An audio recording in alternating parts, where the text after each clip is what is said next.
앞으로 78년 더 수고할 그 한국의 의료 체계를 전환점이 될 학술 대회의 사진이니 사진 촬영을 하고 싶으신 분들은 지금 들어와서 자리에 앉아 주시기 바랍니다.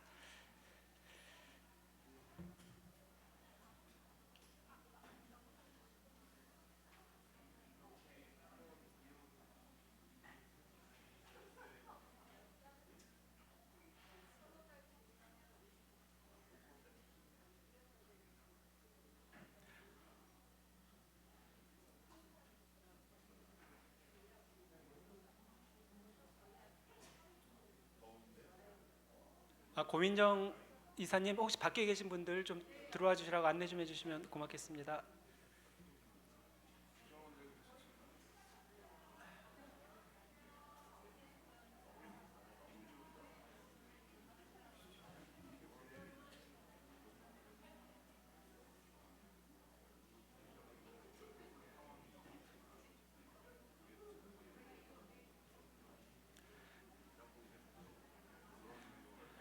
안녕하십니까. 약속한 3시 13분이 지났기 때문에 두 번째 세션 시작하도록 하겠습니다.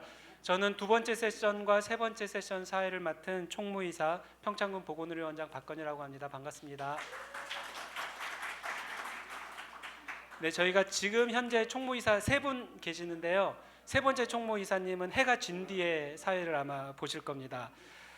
사회와 좌장의 가장 큰 덕목은 시간 안에 마치는 건데 사회자가 할 일은 별로 없을 것 같고 우리 좌장께서 시간 조정을 잘 해주시기를 바라겠습니다. 아까 사진 찍어주시기로 하신 우리 선생님 앞에 나와셔서 저희가 앉은 자리에서 창립총회 기념 사진 촬영을 하고 그 외의 데코레이션은 AI에게 부탁할 예정이니 뭐 플랜카드 이런 것들은 저희들이 알아서 만들어 보겠습니다. 자, 하나 둘 셋, 자유로운 포즈 하나 둘 셋, 하트 부탁합니다. 하나 둘 셋, 셋, 셋. 좋습니까? 네, 네. 아니 기장하세요. 네. 네.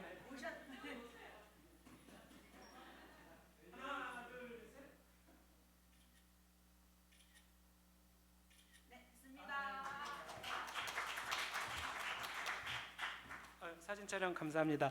네, 저희 두 번째 세션 제목은 지속 가능성 향상입니다. 진행은 우리 두 분 자장님께서 해주실 텐데요. 녹색 소비자연대 대표이신 유미화 학회장님과 내가 만드는 복지국가 공동대표이시고 저와 같이 평창군 보건의료원에서 근무하고 계시는 김종명 대표님 두 분께서 좌장을 맡아주시겠습니다. 시간 좀 짧게 진행해 주시면 고맙겠습니다. 감사합니다. 예, 반갑습니다. 방금 소개받은 녹색소비자연대 유미화입니다. 저는 이 학회에서 소비자 분과를 맡고 있습니다. 오늘 그 두 번째 섹션은 일부의 환자 경험 다음으로 지속 가능성 향상을 주제로 그 두 발제와 토론자분을 모셨습니다.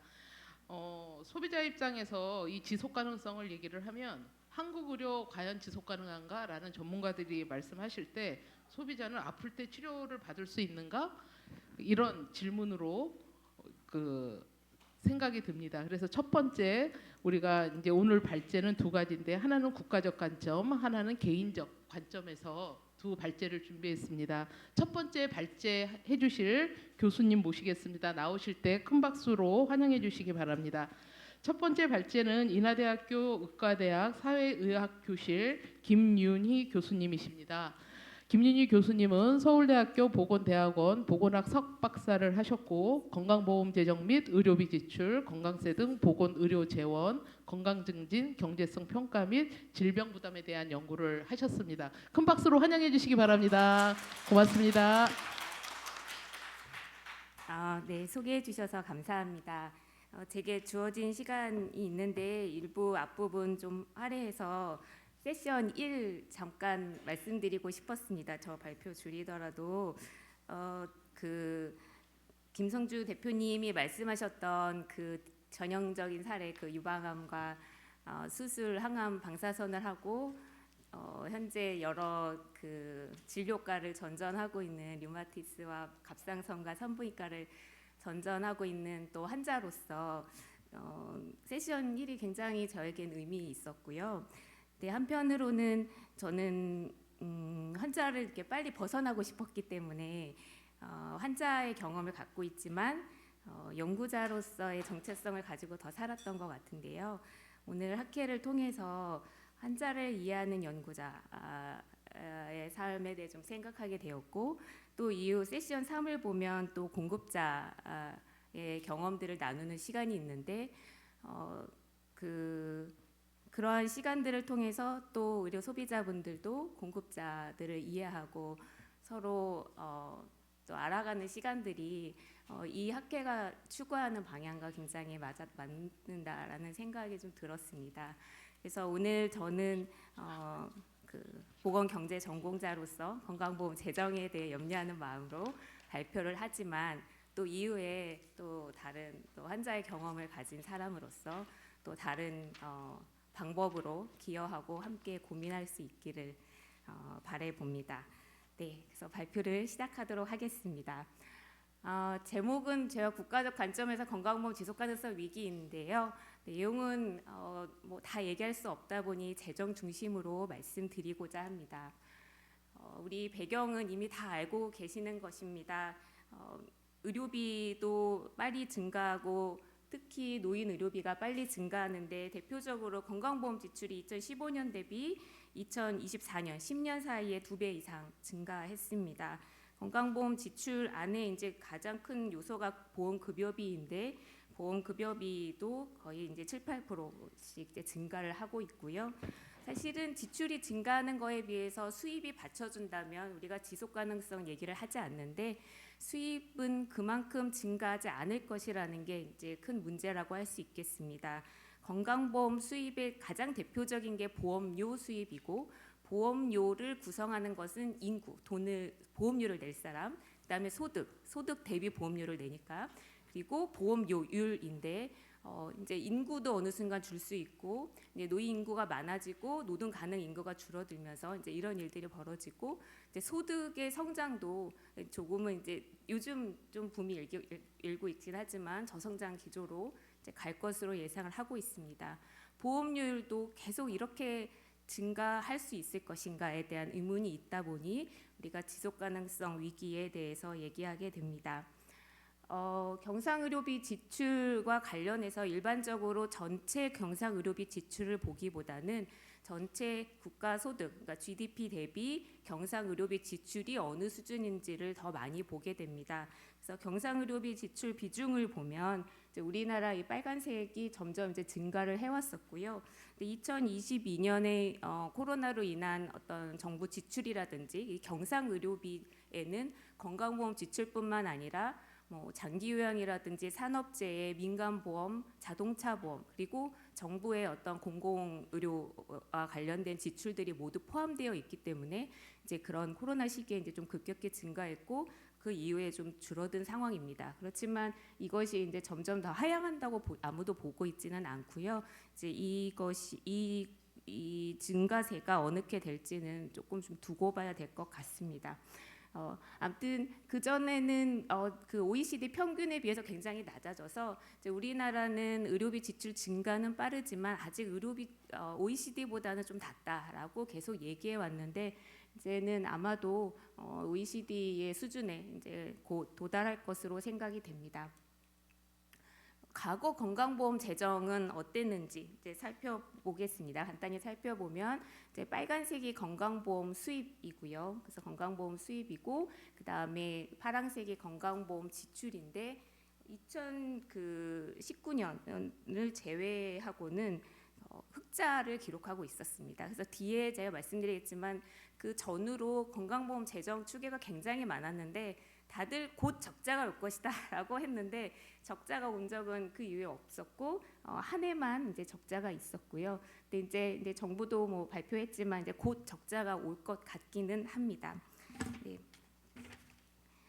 제가 이런 재정에 대해서 말씀드릴 때 그냥 한 가지 그냥 참고로 말씀드리고 싶었습니다. 왜냐하면 또 기자분들도 계시고 이후에 숫자 갖고 얘기하는데 기준이 서로 달라가지고 나는 이렇게 알고 있는데 뭐지 이렇게 말씀하실 것 같아서 일반적으로 우리가 건강보험 재정 추계라고 할 때는 현금 흐름 기준으로 합니다. 그래서 2025년 기준으로 하면 2025년에 들어왔던 돈, 나갔던 돈 딱 그렇게만 따지기 때문에 사실 2025년 기준 현금 흐름은 이미 발표도 되었습니다. 근데 우리가 건강보험 통계라든지 아니면은 그 공단에서 발표하는 또 상당수의 통계 자료는 이런 현금 흐름이 아니라 재무제표 기준으로 이제 발표를 하게 됩니다. 재무제표 기준은 쉽게 설명드리면 받을 돈과 줄 돈도 같이 고려해서 근데 예를 들어 지금 이 순간에도 의료 서비스는 제공되고 있기 때문에 공단은 늘 빚을 지고 있습니다. 이미 지금 제공된 서비스에 대해서 줄 돈이 있는 거잖아요. 그래서 이제 그런 줄 돈까지 계산을 하고 그다음에 보험료도 이미 산정이 되었는데 지금 막 들어오고 있겠죠. 그래서 이번에 산정된 그 보험료까지 계산한 그런 것을 기준으로 한 게 결산 기준인데 일반적으로 재정 추계는 현금 흐름을 기준으로 하고 정부 예산이라든지 정부가 이번에 뭐 1조를 지원했다거나 10조를 지원했다고 할 때는 이제 현금 흐름을 기준으로 합니다. 그래서 참고로만 알아두시면 되고 그래서 그러한 기준이기 때문에 이것도 보시면 현금 흐름과 결산이 있었을 때 현금 흐름이 조금 더 작죠. 왜냐하면 받을 돈과 줄 돈이 수가도 반영되고 보험료 인상도 반영된 돈이 많기 때문에 보통은 결산 기준으로 할 때 금액이 조금 더 큽니다. 그래서 이 연구 이제 하게 된 이제 목적은 사실 현재까지의 추이나 향후 인구 구조, 그다음에 경제 성장률 등을 고려했을 때 건강보험 재정이 어떻게 될 것인지를 보는 거였습니다. 근데 재정 전망을 왜 하는지 제 스스로도 사실은 많이 의문을 던지고요. 상당수의 연구는 답이 없는 경우도 많고 이게 틀렸는지 맞는지 확인이 안 되는 연구들도 많은데 재정 추계는 사실 몇 년 지나면 답이 나옵니다. 그래서 굉장히 부담스럽고 이제 이 인하대 있기 전에 제가 국회에서 재정 추계를 해왔었는데 결과를 낼 때마다 이제 너무 부담이 되었는데요. 제 스스로 이제 위안을 삼은 거는 이 재정 추계는 틀리기 위해서 내는 것이다라는 약간 궤변인데요. 이 재정 추계 이유에서 계속 말씀드리겠지만 이 재정 추계의 가장 큰 전제는 뭐냐면 이대로 가면 이렇게 될 것이다입니다. 근데 만약에 이제 제가 이대로 가면 이렇게 될 것이다라고 해가지고 이제 당장 내년에 적자, 곧 적립금 고갈 이렇게 나서 혹시 정부가 아니면 또 여러 연구자들이 아니면 또 여러 정책 입안자들이 이제 경고를 듣고 정책을 변화시키고 더 효율적인 거 또 여러 가지 것들을 중재를 하다 보면 사실은 바뀌어야 되는 거잖아요. 그래서 나의 재정 추계는 바뀌는 것이 맞다라고 이제 생각을 하고 있지만 당장 2025년부터 틀렸습니다. 그래서 이런 어려움들이 있음에도 불구하고 그럼에도 왜 재정 추계를 하는 것인가? 이제 경고입니다. 미래 위험 대비라고 했는데 이대로 가다간 이렇게 될 것이다라는 걸 계속 알려드리고 싶은 거고요. 그런 것들을 통해서 우리가 지속 가능한지를 계속적으로 확인해 보고 싶은 마음이 있기 때문입니다. 네, 이 연구는 사실은 2024년에 국회 연구 용역 받아서 이제 진행했던 과제임을 이제 잠깐 말씀드린 거고요. 그래서 작년에 이제 관련된 재정 추계 관련된 이제 논문의 내용들을 좀 참고했음을 이제 말씀드립니다. 선행 연구를 제가 다 말씀드릴 건 아니고 과거에 이렇게 재정 추계 연구들이 많았다. 그리고 이제 제가 2개만 적었는데요. 주요 전제, 주요 결과 이렇게 적었죠. 재정 추계할 때 가장 중요한 것은 어떤 것들을 가정했는가. 그래서 저는 계속 이대로 가면이라고 말씀드렸잖아요. 근데 이제 이대로 가면에 대한 것도 굉장히 고민스러울 때가 있어요. 그래서 건강보험료율 인상이 앞으로 어떻게 될 것인가. 그러면 이대로 가면의 전제는 최근 한 3년간 인상률을 적용할까? 아니면 최근 10년간 적용할까? 이런 것들부터 시작해서 이제 있는데요. 보시면 과거 거는 또 그때 나름대로 곧 재정 적자가 올 것이다라고 얘기를 했는데 참 아이러니하게 이제 저희 이제 코로나 영향으로 인해서 의료 이용이 또 확 줄었었고 의정 사태 때문에 또 의료 이용이 또 확 줄었던 시기가 몇 있다 보니 실제 연구자들이 이대로 가면의 그 시나리오에 지금 현재 한국의 상황이 그렇지 못했어서 다소 지금 그러니까 계속 이제 흑자가 났던 이제 상황들이 있습니다. 그래서 참고 연구들은 그냥 이렇게 살펴보시면 될 것 같습니다. 추계 모형과 관련해서도 제가 간단히 넣었는데 사실 추계 모형은 최근에 의료 인력 추계 때문에 이제 더 많이 아실 거라고 생각이 듭니다. 조성법과 아리마 이렇게 나오는데요. 결론적으로 말씀드리면 저는 조성법과 아리마를 다 썼습니다. 그래서 조성법은 사람들을 이렇게 쪼개서, 그러니까 예를 들어 20대 의료비 지출과 30대 의료비 지출, 50대 의료비 지출, 60대 의료비 지출의 증가 경향이 다를 거다라고 본 거고, 그래서 이렇게 쪼개서 한 게 사실 조성법인데 각각의 의료비 지출이 어떻게 바뀔지에 대해서는 제가 아리마 시계열 모형을 이제 적용을 했습니다. 그래서 제가 구체적인 그런 모형에 대해서는 설명드리지 않지만 이제 이 정도로 이제 말씀을 드리고자 합니다. 그래서 여러 이제 통계 자료를 사용했고, 특별히 이제 인구는 통계청에서 잘 추계된 이제 인구를 사용했지만, 기본 문제는 이제 그 최근의 자료까지 업데이트된 추계는 아니다라는 말씀을 드리고 싶습니다. 이제 추계할 때 이제 세부적으로 뭐 이렇게 쪼개서 보게 되는데, 이제 보시면 건강보험 수입의 가장 대표적인 거는 보험료 수입이지만 보험료 수입 말고 또 큰 부분이 정부 지원금입니다.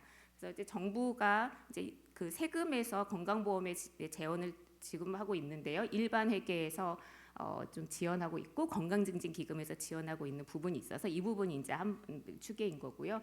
건강보험 지출의 거의 99%는 이제 보험급여비입니다. 근데 보험급여비 제가 옆에다가 이거는 사실 제가 보건의료법규 건강보험법에서 하는 내용인데요. 보험급여의 종류가 이제 제가 이렇게 나왔는데 요양급여, 건강검진, 요양비, 뭐 장애인 보장금 뭐 이렇게 있습니다. 근데 이제 이것도 또 많은 분들이 오셔서 용어 한번 설명드리려고 제가 표를 넣었는데, 이 요양급여가 학생들도 되게 헷갈려해요. 장기 요양이랑 뭐가 다른지에 대해서. 이게 장기 요양과 다르게 여기서의 요양급여는 사실 요양기관에서 제공하는 서비스에 대해서 선생님 여기 계신 분들이 알고 계시는 의료 서비스가 대표적인 건데, 그걸 하필 왜 의료라고 안 하고 요양이라고 했는가? 그거의 약국이나 아니면 보건소나 이런 의료기관이 아닌 일부 기관들이 포함됐는데 그거를 법적으로 요양기관이라고 표현을 하고 있고, 거기서 제공하는 걸 요양급여라고 하다 보니 이제 저희 그 우리가 생각하는 의료 서비스에 대한 공단이 지원하는 거를 요양급여비라고 하고 있습니다. 그래서 이제 요양급여비가 가장 부분을 많이 차지하고 있고 건강검진이 지금 보험에서 제공되고 있기 때문에 이제 그 부분 있고 심평원이나 공단의 관리 훈련비가 있습니다. 네, 그래서 제가 이제 지금까지의 이대로 가면의 이제 과정에 대해서만 아주 간단히 말씀드리겠습니다. 그 시간이 많지 않아서 그냥 이 부분이 또 중요하니까 말씀드리려고 하는데요. 일단 건강보험료 인상률이 어떻게 될지는 사실 굉장히 정책적인 측면이 있는데 그래도 과거 3년 정도 인상률. 근데 이제 과거 3년이 좀 애매합니다. 최근에 그 동결된 적도 있고 하다 보니까. 그래서 21에서 23년도였었고요. 그다음에 보험료 수입의 대표적인 게 이제 소득이 어떻게 상승할 것인지. 소득이 많이 상승한다 그러면 사실 보험료 수입이 많기 때문에 이제 이런 부분들에 대해서도 이제 제가 시계열 분석을 통해서 이제 과거의 상승률과 유사할 것이다라고 이제 가정을 했던 것입니다. 정부 지원금의 경우에도 이게 정부 지원금이 명확히 정부가 얼마를 지원해야 된다고 나와 있지 않습니다. 그래서 아마 많이 들어보셨을 텐데 제가 법조문 하나 가지고 왔는데요. 법에 이제 이렇게 돼 있습니다. 그 정부의 그 이제 국민건강보험법에 국가는 매년 예산의 범위에서, 그러니까 예산의 범위에서요. 돈이 없다 그러면 안 줄 수도 있는 거예요. 그리고 해당 연도 보험료 예상 수입, 그러니까 정부가 예상한 보험료 수입의 14%를 주는 걸로 돼 있기 때문에 사실 정부가 건강보험이 얼마큼 줄지에 대해서는 좀 명확하게 이렇게 규정되어 있지는 않습니다. 그래서 정부가 얼마큼 줄까? 과거만큼은 주겠지. 뭐 해서 한 13%입니다. 이제 그 건강증진기금 포함해서. 네, 그래서 이제 이런 식으로 가정을 했다라는 거 말씀드리려고 하고요. 건강보험 지출도 사실은 다른 뭐 제가 조용태 교수님 강의도 이렇게 책도 보고 했는데 앞으로 노인 세대는 달라질 것이다. 의료비 지출이 좀 달라질 것이다라는 얘기도 많이 있는데, 일단 이 연구에서는 과거의 그런 지출의 증가만큼을 고려하되, 근데 사실은 GDP나 이런 어떤 소득에 연동해 가지고 지출이 증가하는 걸로 가정을 해서 진행을 했었습니다. 네, 그래서 일단은 납부자 수인데요. 납부자 수는 보험료 수입과 관련된 거죠. 그래서 보험료 수입을 책임지는 납부자 수가 이제 점점 증가에다가 감소하는 거, 이제 이것만 좀 보시면 좋을 것 같고요. 이거는 원래는 이게 색깔이 조금 더 명확하기는 했는데요. 잘 보이실지 모르겠지만, 그러니까 적자는 제가 추계할 때는 2025년에 시작되고, 그 다음에 우리가 소위 말하는 누적 적립금, 누적 준비금은 2029년에 이제 고갈될 것이다라고 이제 예측을 했습니다. 근데 이제 말씀드린 것처럼 25년 자료를 최근에 이제 공단이 발표했는데 아주 약간의 0.5조 정도 이제 흑자가 있었지만 2026년에는 실제 적자가 좀 될 것으로 생각이 듭니다. 그래서 여기서 이제 보시면 연평균 지출 증가가 있고 이제 수입 증가가 있는데요. 수입 증가의 폭이 이렇게 높지 않은 이유 중에 하나는 말씀드린 것처럼 이제 그 일하는 사람들이 점점 줄어들 것이라는 걸 좀 반영을 한 것이고, 그 다음에 소득의 증가도 지금까지 정도는 그러니까 지금까지의 소득 증가 완화를 좀 반영을 한 거다 보니 이제 이렇게 지출 증가는 뭐 9.4%, 7.8%지만 수입은 7.5, 5.6 정도로 이제 추계를 한 것입니다. 근데 사실은 저희가 이렇게 재정 추계를 할 때 여러 가정들을 했다 보니 이렇게 뒤에 말씀드린 것처럼 이렇게 민감도 분석이라고 해서 이렇게 하면 어떻게 되지? 이렇게 가정을 바꾸면 어떻게 되지? 이런 이제 민감도 분석을 하게 됩니다. 그래서 요거는 제가 생략을 할 것이고요. 두 개만 좀 보려고 하는데요. 하나는 이제 연령군별 요양급여비가 이제 노인의 의료 65세 이상 요양급여비가 이제 굉장히 급격히 증가한다는 측면과, 하나는 어떤 걸 비교했냐면 2023년의 인구가 앞으로 계속될 거라고 가정해보고 한번 해보자. 그랬을 경우와 인구가 바뀌었을 경우 어떻게 달라지는지를 좀 비교하면 인구 구조의 영향을 확인하는데 이제 인사이트를 얻는데 좀 도움이 될 것 같아서 이제 그렇게 해봤는데요.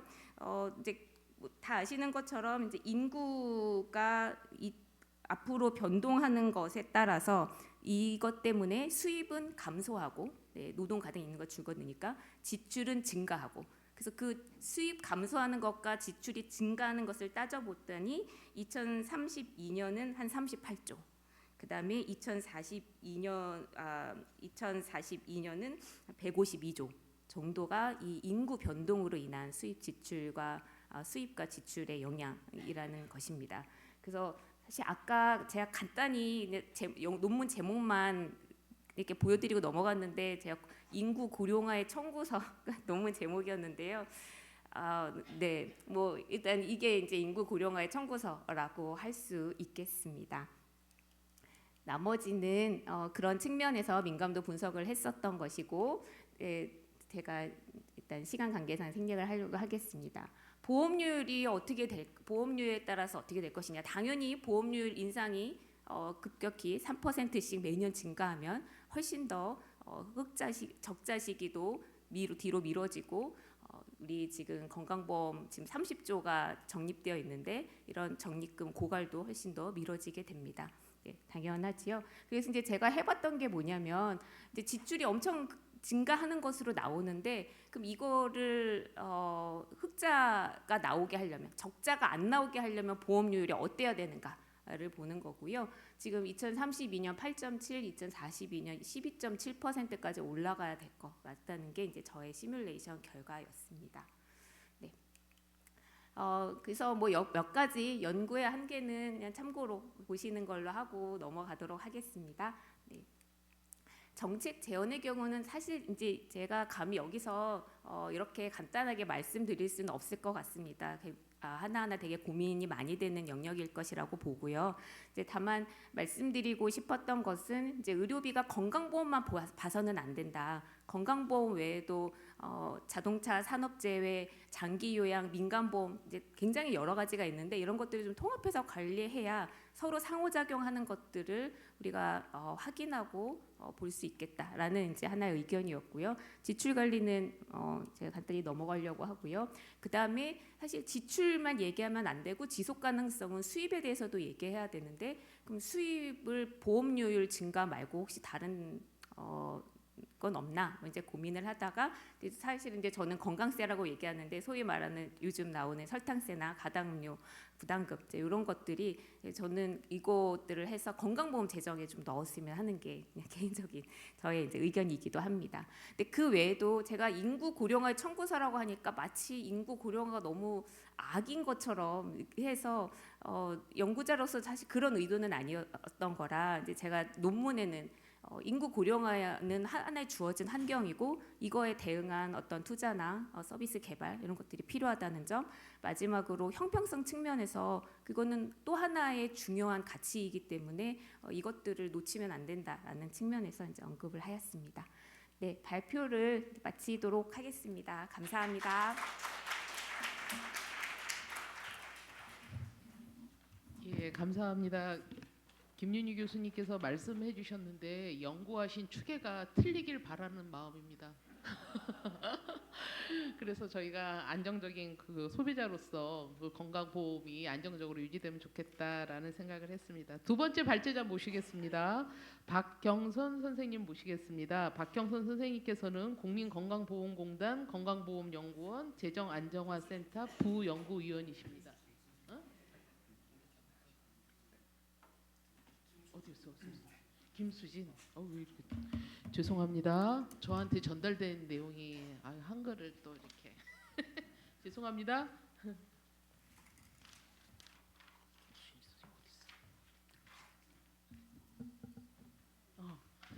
우리 김수진 선생님은 한국보건사회연구원 연구위원으로 활동하고 계십니다. 오늘 발제해 주실 주제는 가구, 개인 관점에서 본 의료비 지출, 재난적 의료비 지출을 중심으로 우리 가정에 대해서, 의료 소비자에 대해서 연구해 주셔서 감사하다는 말씀으로 소개를 마무리하도록 하겠습니다. 발제를 청해 듣겠습니다. 큰 박수 모시겠습니다.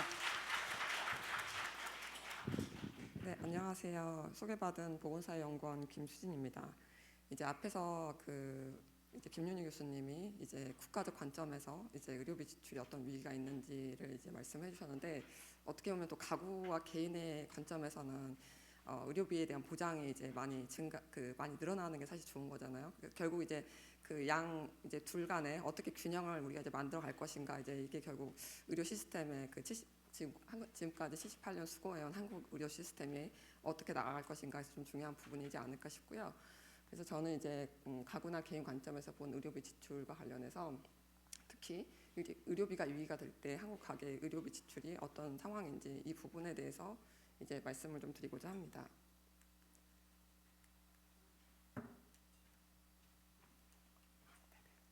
사실 이제 제가 이 발표를 준비하면서 사실 제가 이제 뭐 이렇게 연구하는 분들이나 이런 상황에서는 발표를 많이 했었는데, 이제 그렇지 않은 이제 일반적인 분들 앞에서는 발표를 한 적이 많지 않다 보니까 발표를 어떻게 준비를 해야 되지 고민이 굉장히 많이 되더라고요. 그래서 그래, 재난적 의료비라는 개념이 뭔지로 시작을 해야겠다 이렇게 마음을 먹고 제가 챗 GPT에게 물어봤습니다. 챗 GPT가 절대 그렇게 하면 안 된다. 가장 먼저 사람들이 뭔가 공감할 만한 얘기로 시작을 해라라는 이런 조언을 줘서 이제 이런 에필로그로 뭔가 시작을 하는데요. 사실 이 에필로그가 앞에 김성주 대표님께서 이제 첫 번째 환자 경험에서 말씀해주신 이제 부분들과 많이 연결되어 있는 것 같습니다. 뭐 이제 다들 뭐 이제 환자로서 혹은 환자의 가족으로서 이제 경험하는 이제 문제들이 이제 일단은 아프게 되면은 이제 그런 건강보험이 모든 걸 다 보장해주지 않게 되고, 그래서 그런데 이제 그런 가운데 또 이제 심하게 아프면 사실 일을 못 하니까 이제 가구 소득도 감소를 하게 되고, 그러면서 이제 뭐 1년 안에 저축은 바닥나기도 하고요. 물론 뭐 그렇지 않은 경우도 있겠지만, 그러면서 이제 식비나 혹은 다른 생활비들을 보통 이제 줄이는 이런 경로로 많이 가게 됩니다. 그런데 이제 한국에서 이제 그래도 나름 이제 의료 안전망으로서 역할을 하고 있는 부분이 이제 의료급여라는 제도가 있고요. 사실 어느 정도 저는 의료급여 제도가 상당한 역할을 하고 있다고 보는데, 이제 의료급여 제도 같은 경우도 수급자가 되려면 이제 조건이 상당히 까다롭죠. 특히 집이 있건 하면은 이제 불가합니다. 근데 대부분 이제 한국의 중산층 가정들은 다 집은 그래도 이제 하나씩 있으니까요. 그런데 그리고 나서 이제 질병에서 낫더라도 다시 이제 재취업을 해서 이제 일을 시작하려고 하지만 사실 이런 부분이 쉽지 않습니다. 이게 사실 모두가 다 공감하는, 이미 다 알고 계신 얘기이지 않을까 싶습니다. 그래서 제가 이제 오늘 이 자리에서 뭐 여러분들이 잘 아시고 있는 얘기를 저는 이제 사실은 이제 데이터를 가지고 정말 그런가를 이제 확인하고자 했고요. 그래서 이제 제가 갖고 있었던 이제 연구 질문들은 이제 어떨 때 우리가 의료비 지출이 감당할 수 없다고 얘기할 수 있지? 예를 들면 나는 100만 원 지출했어. 뭐 내 친구는 뭐 200만 원 지출했어. 그럼 누구가 더 감당할 수 없는 거야? 이게 사실은 그런 기준이 필요하잖아요. 뭐 개인적인 입장에서는 모든 의료비가 다 부담이 되지만 이제 이런 게 어떻게 사회적으로 이제 그 우리가 정의할 수 있을까 이런 이제 질문이 하나 있었고요. 그리고 이제 사회가 어떤 이제 그 보건의료 제도가 어떤 역할을 하려면 이제 사실 우리가 모든 사람들이 다 이제 의료비로부터 부담에서 벗어나는 게 당연히 이상적인 추구 방향인데 결국 이제 가는 과정에서 어떤 그런 제도의 어떤 지속 가능성 이런 측면을 생각한다면 어디부터 먼저 해야 되지 이런 부분들에 대한 이제 고민이 필요할 것 같습니다. 그래서 이제 뭐 다는 아니지만 이제 일정 부분 이제 그런 부분들을 이제 그런 특성별로 좀 살펴본 것 같고요. 그리고 세 번째로는 그러면 한국의 의료 시스템은 지금까지 가구나 개인을 경제적으로 잘 보호해왔을까? 이제 이런 부분들에 대해서 그냥 이제 간략하게 이제 살펴보았습니다. 그래서 이제 제가 이제 재난적 의료비라고 앞에서 이제 개념으로 시작하려다가 이제 뒤로 뺀 슬라이드인데요. 이제 이 재난적 의료비라는 것은 이제 앞에서 이제 말씀을 간단히 드리긴 했는데 이제 우리가 이제 예를 들면 뭐 일단 기본적으로 생활하려면 뭐 밥을 먹어야 되잖아요. 살 곳이 있어야 되잖아요. 뭐 옷도 입어야 되고 자녀가 있는 게 교육도 해야 되고 그런데 가게가 이제 그런 식비나 주거비, 교육비 같은 이제 필수 지출을 줄여야만 의료비를 감당할 수 있는 경우 이런 경우를 이제 일반적으로 재난적 의료비라고 합니다. 그러니까 뭐 이미 뭐 그냥 한 월 한 2만 원, 3만 원 해서 나의 소득이 뭐 한 월 한 500만 원이 되는데 그 정도 지출이다 하면은 어느 정도 이제 뭐 지출이 가능한데 그렇지 않고 내가 의료비로 인해서 식비나 주거비를 줄여야 된다고 하면은 그런 경우에는 가구가 이제 그 의료비를 감당할 수 없는 상황이 되는 거죠. 그래서 이제 일반적으로는 이제 뭐 국제적으로는 일반적으로 소득이나 혹은 소비 지출의 일정 비율 이상을 이제 의료비로 지출하는 경우를 이제 재난적 의료비라고 이제 우리가 얘기를 합니다.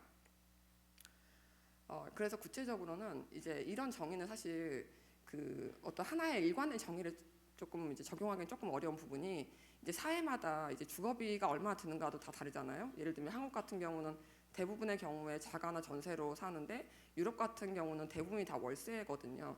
그러면 이런 것들은 사실 다 다르기 때문에 어떤 게 다 정확히 정답이다 이런 부분이라기보다는 결국 이제 상대적으로 뭐 집단 간의 비교를 한다거나 추이가 어떻게 변했는지를 본다거나 이제 이런 측면에서 좀 더 의미가 있을 것 같은데요. 그렇게 본다면 이제 일반적으로 많이 사용되고 있는 측정 방식은 필수 생활비, 대표적으로 식비죠. 식비는 절대 줄일 수가 없으니까요. 그래서 식비를 제외한 소득의 40% 이상을 의료비로 지출하는 경우에 가구가 재난적인 상황에, 그러니까 의료비로 인해서 재난적인 상황에 놓여 있다라고 얘기를 합니다. 그리고 혹은 이제 의료비가 총 소비 지출에서 일정 비율 이상 10%, 25% 이제 이거는 UN과 이제 WHO가 만든 기준인데요. 전 세계적인 상황을 추적하기 위해서 만든 기준이고 그 기준에서는 이제 총 소비 지출에서 이제 일정 비율 이상을 이제 지출하는 경우 이제 가구가 가구의 의료비가 재난적인 상황에 놓여 있다라고 얘기를 합니다. 그럼 재난적 의료비가 왜 중요한가? 뭐 사실 앞에서 이제 말씀드린 것과 뭐 다 연결되어 있는 얘기지만 이제 WHO 같은 경우 세계보건기구 같은 경우가 이제 뭐 코로나 겪으면서 다들 뭐 이름은 한 번쯤 들어보셨겠지만 이제 크게 4가지로 보건의료 시스템의 어떤 목적을 얘기를 합니다. 하나는 건강 개선과 형평성이고요. 뭐 당연히 이제 보건의료 시스템이 사람들의 건강을 개선시키는 데 기여를 해야 된다. 이게 뭐 중요한 목적이겠죠. 이거는 이제 사실 저희 학회의 그런 오늘의 세션 구성과도 연결되어 있는데 세 번째에서 이제 아마 건강 개선과 관련한 내용이 다뤄질 것 같습니다. 두 번째는 반응성인데 앞서 세션 1에서 이제 두 분 이화영 교수님과 김성주 대표님 말씀하셨던 부분이 이 반응성 환자가 의료 시스템에서 어떤 것을 경험하고 있는가 이런 부분들이 의료 시스템의 반응성일 것 같고요. 세 번째로는 재정적 위험 보호입니다. 그러니까 의료비 아프게 됐을 때 재정적인 위험을 겪으면 안 된다. 의료비 지출이라든가 혹은 다른 상황에 의해서 의료비 지출로부터 보호를 해야 된다. 뭐 이런 부분입니다. 특히 이제 이 부분은 사실 우리가 여기 계신 분들 누구도 사실 본인이 아프기를 바라는 분은 없잖아요. 예를 들면 최근에 뭐 어떤 그런 이제 중동 상황 때문에 어제 갑자기 주식이 막 폭락한 이런 상황이 있었는데 이런 투자 같은 경우는 사실 개인이 어느 정도 물론 매우 안타까운 상황이지만 개인이 어느 정도 이제 위험을 감수하고 자신의 이제 그런 뭐 경제적인 이런 자본을 이제 투자하는 거라고 한다면은 사실 건강 상태에 대해서는 누구도 어떤 그런 그 예상을 한다거나 어떤 상황이 있을 거라고 혹은 이제 아프기를 바란다거나 이런 사람은 사실 없습니다. 그러니까 사실 대부분의 경우에 예상치 못하게 이제 그런 문제를 경험하게 되죠. 이런 경우에는 사실 그리고 큰 돈이 들어가게 됩니다.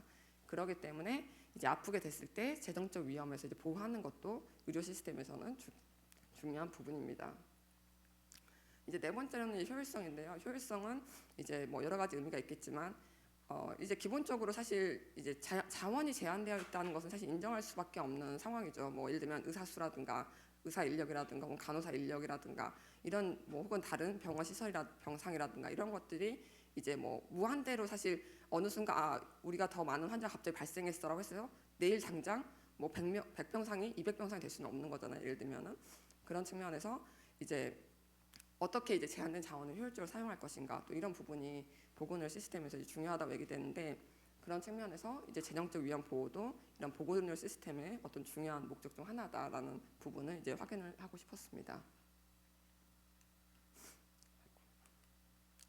그래서 이제 한국의 상황이 어떤가 이제 이런 부분들을 좀 이제 얘기를 드리기 위해서 일단은 이제 그 데이터를 이용해서 좀 살펴본 부분이고요. 이제 여기서 제가 좀 이용한 자료는 한국의료패널이라는 자료인데 이제 이 한국의료패널 같은 경우는 그 국민건강보험공단과 그리고 보건사회연구원이 같이 이제 수집을 하고 있는 자료이고요. 그래서 국가 대표성이 있는 샘플 자료입니다.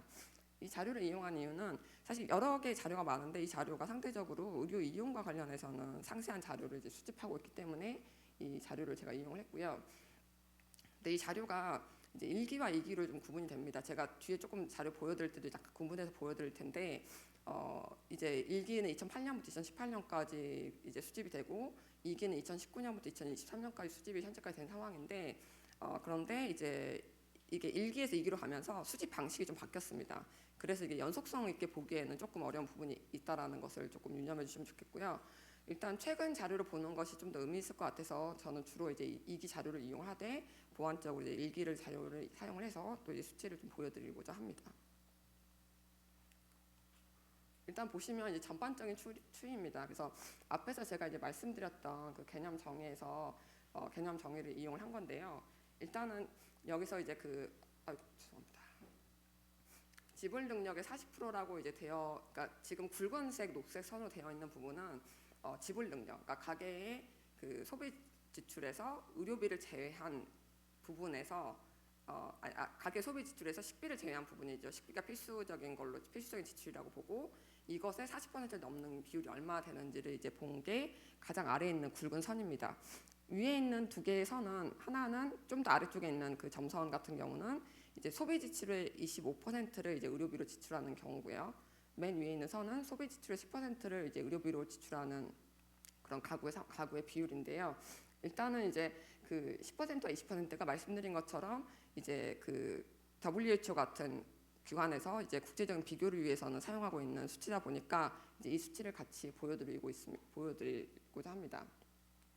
이제 보시면은 이제 2011년부터 2018년까지 이제 보시면은 이제 그 재난적 의료비 발생 같은 경우는 뭐 등락을 약간 이제 왔다 갔다 하면서 이제 4.8% 5% 정도 수준에서 이제 유지가 되고 있는 것으로 나옵니다. 그런데 제가 이제 중간에 사실 끊었는데요. 이게 말씀드린 것처럼 자료가 그 수집 방식이 바뀌었기 때문에 중간에 끊었는데 사실 저는 이제 이 중간 부분이 개인적으로 상당히 궁금합니다. 왜냐하면 문재인 케어가 본격적으로 추진된 게 사실 2019년, 2020년이기 때문에 제가 2018년, 2019년 여기 숫자로 나와 있지만 사실 여기서 나와 있는 4.8과 3.8을 그 떨어졌다, 재난적 의료비 발생이 떨어졌다고 말하기에는 조금 조심스러운 부분이 있습니다. 말씀드린 것처럼 자료 수집 방식이 바뀐 부분이 있어서요. 그런데 이제 여기서 이제 무엇보다 우려스러운 점은 이제 이런 1기와 2기를 이제 구분해서 보더라도 이제 2기로 오면서는 이제 매우 뭐 아주 가파른 것은 아니지만 재난적 의료비 발생이 증가하는 이제 추이를 보이고 있습니다.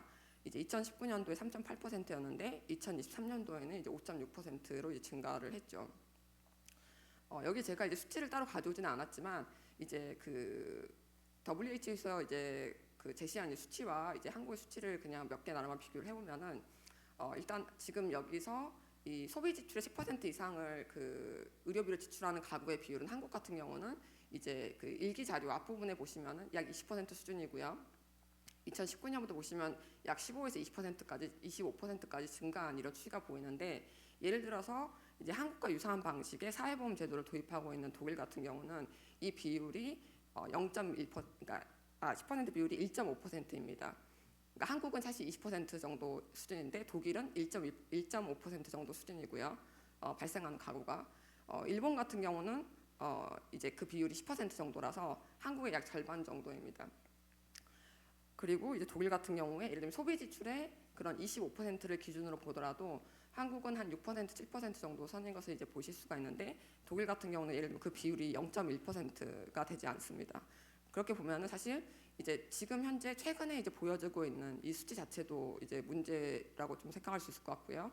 그리고 사실 다른 나라들 한국의 의료 시스템이 좋다라고 얘기를 많이 하긴 하지만 이런 그 가계를 보호하는 이런 측면에서 본다면은 여전히 가야 될 길이 멀다라는 게 이제 저의 이제 개인적인 이제 생각입니다. 그래서 그러면 이제 가구 특성별로 어떤 집단들의 재난적 의료비가 높은가를 이제 그 다음으로 제가 살펴본 부분입니다. 여기서 이제 가구주의 성 연령을 이제 보정을 하고 이제 이 비율을 구한 것이고요.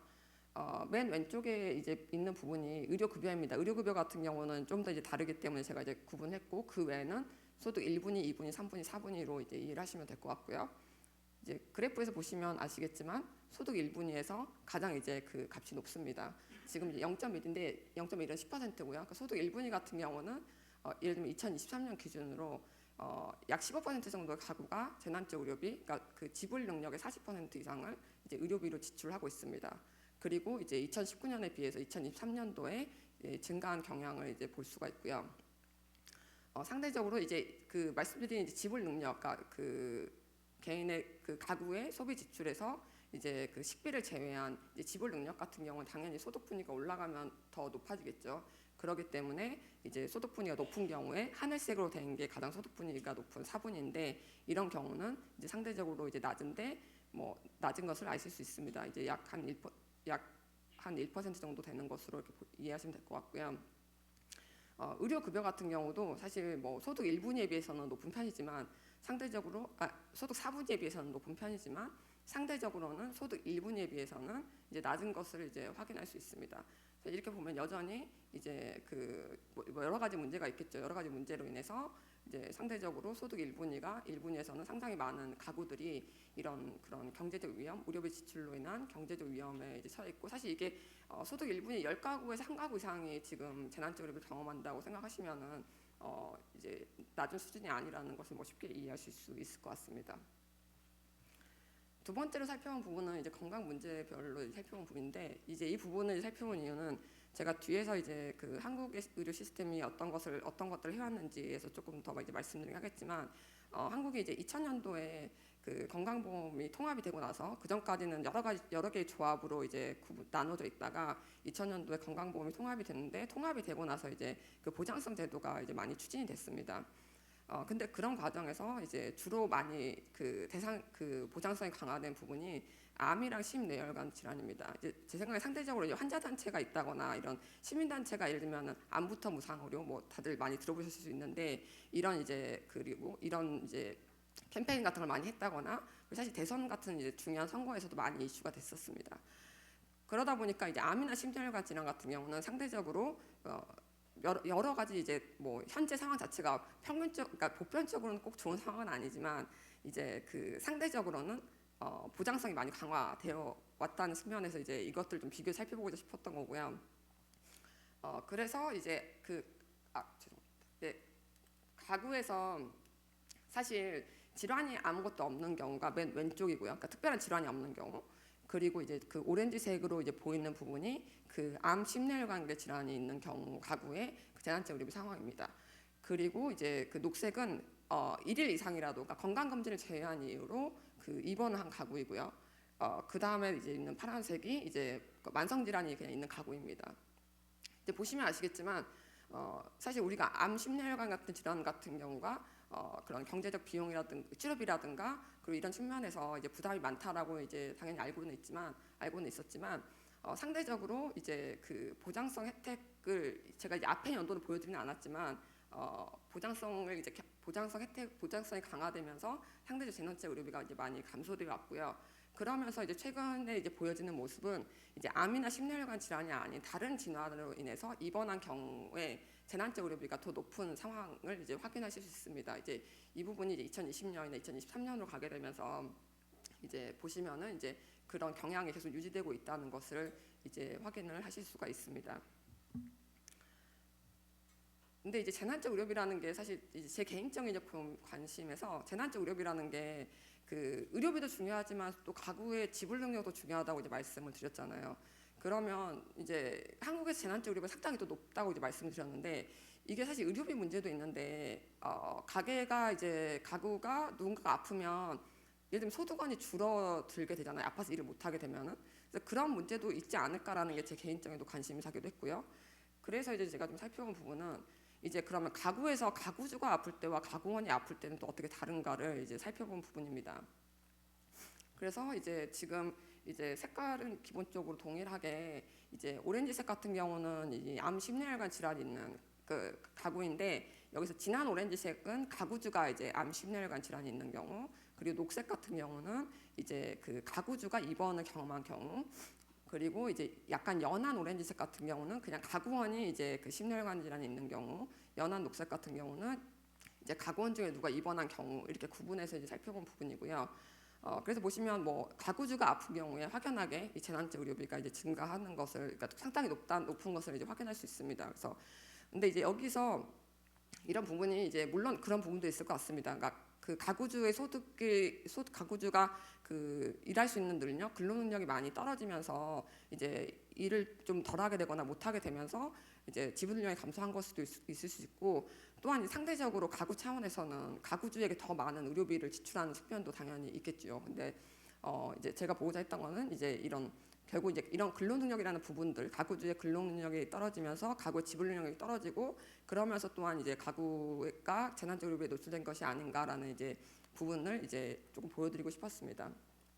그래서 특히 이제 한국 같은 경우는 이제 그 대부분의 이제 그러니까 대부분의 그 유럽의 이제 국가들 같은 경우에는 대부분 이제 그런 그 치료비가 중요해지기 전에 그 아파서 일 못하는 게 더 중요했습니다. 그래서 뭐 독일이라든가 영국이라든가 이런 나라들 같은 경우는 이제 뭐 길드 같은 이런 조합을, 그러니까 그런 공적인 체계가 도입되기 전에도 이런 이제 그런 조합적인 제도를 통해서 그 누가 아픈 경우에, 조합원이 아픈 경우에 이제 소득을 이제 그 지원해주는 상평수당 같은 제도가 있었고, 그게 이제 나중에 공식적인 그 사회보험 제도가 되거나 혹은 뭐 이런 그 사회보험 제도가 되거나 혹은 사회보험 제도 같은 걸 도입을 하면서 이런 것들이 제도화되는 과정이 있었는데, 한국 같은 경우는 이제 그런 게 제도화되지 않았고, 또한 이제 그 노동법적인 측면에서도 이제 그런 서구 국가들 같은 경우, 예를 들면 대표적인 게 뭐 독일이겠지만, 이런 그런 노동자가 이제 그런 조합의 그 건강보험 제도라든가 이런 데서 이제 혹은 이제 그런 여러 가지 정책들을 결정하는 데 있어서 이제 그 노동조합들이 중요한 역할을 하면서 어떤 유급병가 제도를 굉장히 확대해온 이런 과정들이 있었는데, 한국은 사실 그 병가 제도 같은 경우도 법적으로 보장되어 있지 않습니다. 이제 그래서 이런 것들이 복합적이지 않은가라는 이제 생각을 해보았고요. 그 다음으로는 이제 제가 이제 뭐 재난적 의료비 말씀드렸는데, 이제 조금 더 쉽게 또 이제 보여드리는 측면에서 이제 의료비 부담을 또 이제 살펴볼 수 있는, 어떻게 조금 그 가구 의료비 부담을 잘 살펴볼 수 있을까라는 측면에서 본 게 이제 의료비로 인한 빈곤화입니다. 이거는 이제 가구 소득이 의료비 지출하기 전에는 이제 그 빈곤선을 넘었는데, 의료비를 지출하고 나서 이제 빈곤선 아래로 떨어지는 비율이 얼마나 되는가를 이제 본 거죠. 그래서 이제 보시면 이제 그냥 두 가지 기준을 사용했는데요. 하나는 이제 중위소득 30% 기준, 중위소득 40% 기준입니다. 이제 이 기준은 그 국민기초생활보장제도에서 이제 물론 이제 제가 이제 의료패널 자료를 이용했기 때문에 여기 나와 있는 소득의 수치와 실제 이제 그 기초생활보장제도에서 소득의 수치는 동일하지는 않습니다. 하지만 이제 이 기준을 이용해 30% 40% 기준을 이용해서 가구가 이제 의료비를 지출하기 전에는 예를 들면 파란색 그래프 같은 경우는 이제 중위소득 30%를 넘었는데, 의료비를 지출하고 나서는 중위소득 30% 밑으로 떨어지는 게 얼마 되는지를 이제 본 거죠. 그다음에 오렌지색 같은 경우는 중위소득 40% 기준으로 해서 이제 의료비를 지출하기 전에 그런 그 가구의 소득 수준과 의료비를 지출한 후에 소득 수준은 어떻게 되는지를 이제 본 부분입니다. 그래서 이제 대략 보시면은 이제 그 두 가지 기준에서 모두 3% 포인트 정도 의료비를 지출하게 되면은 가구가 이제 그 빈곤화되는 그런 양상이 보이고요. 이런 양상이 뭐 그 2019년, 2023년까지 조금 일관되게 유사한 수준에서 이제 나타나는 것으로 보여집니다. 제가 앞에서 잠깐 말씀드렸는데 그 이제 가구주가 아픈 경우에 가구가 소득을 상실하면서 이제 이런 그런 재난적 의료비에 노출될 수 있다라는 이제 부분을 말씀드렸는데 그런 측면에서 이제 실제 정말 그런지를 이제 또 데이터를 가지고 조금 더 살펴본 부분이고요. 그래서 이제 여기서도 이제 뭐 이런 건강 충격이라는 개념을 이용했는데 이제 예상치 않은 질환이 생겼을 때 어떻게 되는지 뭐 이런 것들을 이제 본 부분입니다. 그래서 이제 그 예상치 않은 질환이라는 것을 이제 크게 두 가지로 해서 이제 제가 보았는데요. 하나는 앞에서 계속 말씀드렸던 암 심혈관 질환이고 또 하나는 이제 입원을 경험한 경우입니다. 그래서 여기 보시면은 이제 그 왼쪽 그래프는 중증 질환을 진단받았을 때고요. 오른쪽 그래프는 이제 입원 발생한 경우인데요. 이제 중증 질환을 이제 진단받은 경우에 이제 보시면 그 T=0이라고 되어 있는 이 실선 부분이 그 진단받은 이제 시점입니다. 그 바로 앞에 있는 거는 진단받기 전 1년 전이고요. 그래서 그리고 여기 나오는 이 빨간색 이제 그 실선이 이제 그 질환이 있거나 혹은 입원한 경우에 대한 부분이고요. 그래서 보시면 이제 그 T=0 시점에서 그러니까 진단받은 시점에 이제 그 개인의 그 소득이 감소하는 것을 이제 확인할 수가 있습니다. 그리고 나서 사실 시간이 지나도 이게 별로 회복이 되지 않습니다. 그러니까 그 중증 질환을 진단받기 전에는 뭐 약간 비슷한 수준이었는데 진단을 받고 나면은 회복되지 않고 계속 낮은 수준으로 머물러 있고요. 그리고 입원을 경험한 경우도 마찬가지입니다. 입원이 발생하기 전에는 약간 이제 뭐 약간 변동이 있었지만 크게 다르지 않은 수준에서 유지가 됐다면 일단 한번 입원을 하고 나면은 그 다음에는 계속 낮은 수준으로 어느 정도 유지가 되는 것을 이제 보실 수 있습니다. 이거는 이제 개인의 이제 그 근로소득이고요. 그래서 이제 한번 아프고 나면은 뭐 개인의 건강상의 이유로 일을 못하는 걸 수도 있겠고요. 혹은 뭐 재취업이 어려운 걸 수도 있겠고요. 뭐 여러 가지가 있겠지만 이제 이런 개인의 그런 소득 측면에서는 이제 이러한 변화가 있다라는 부분이고요.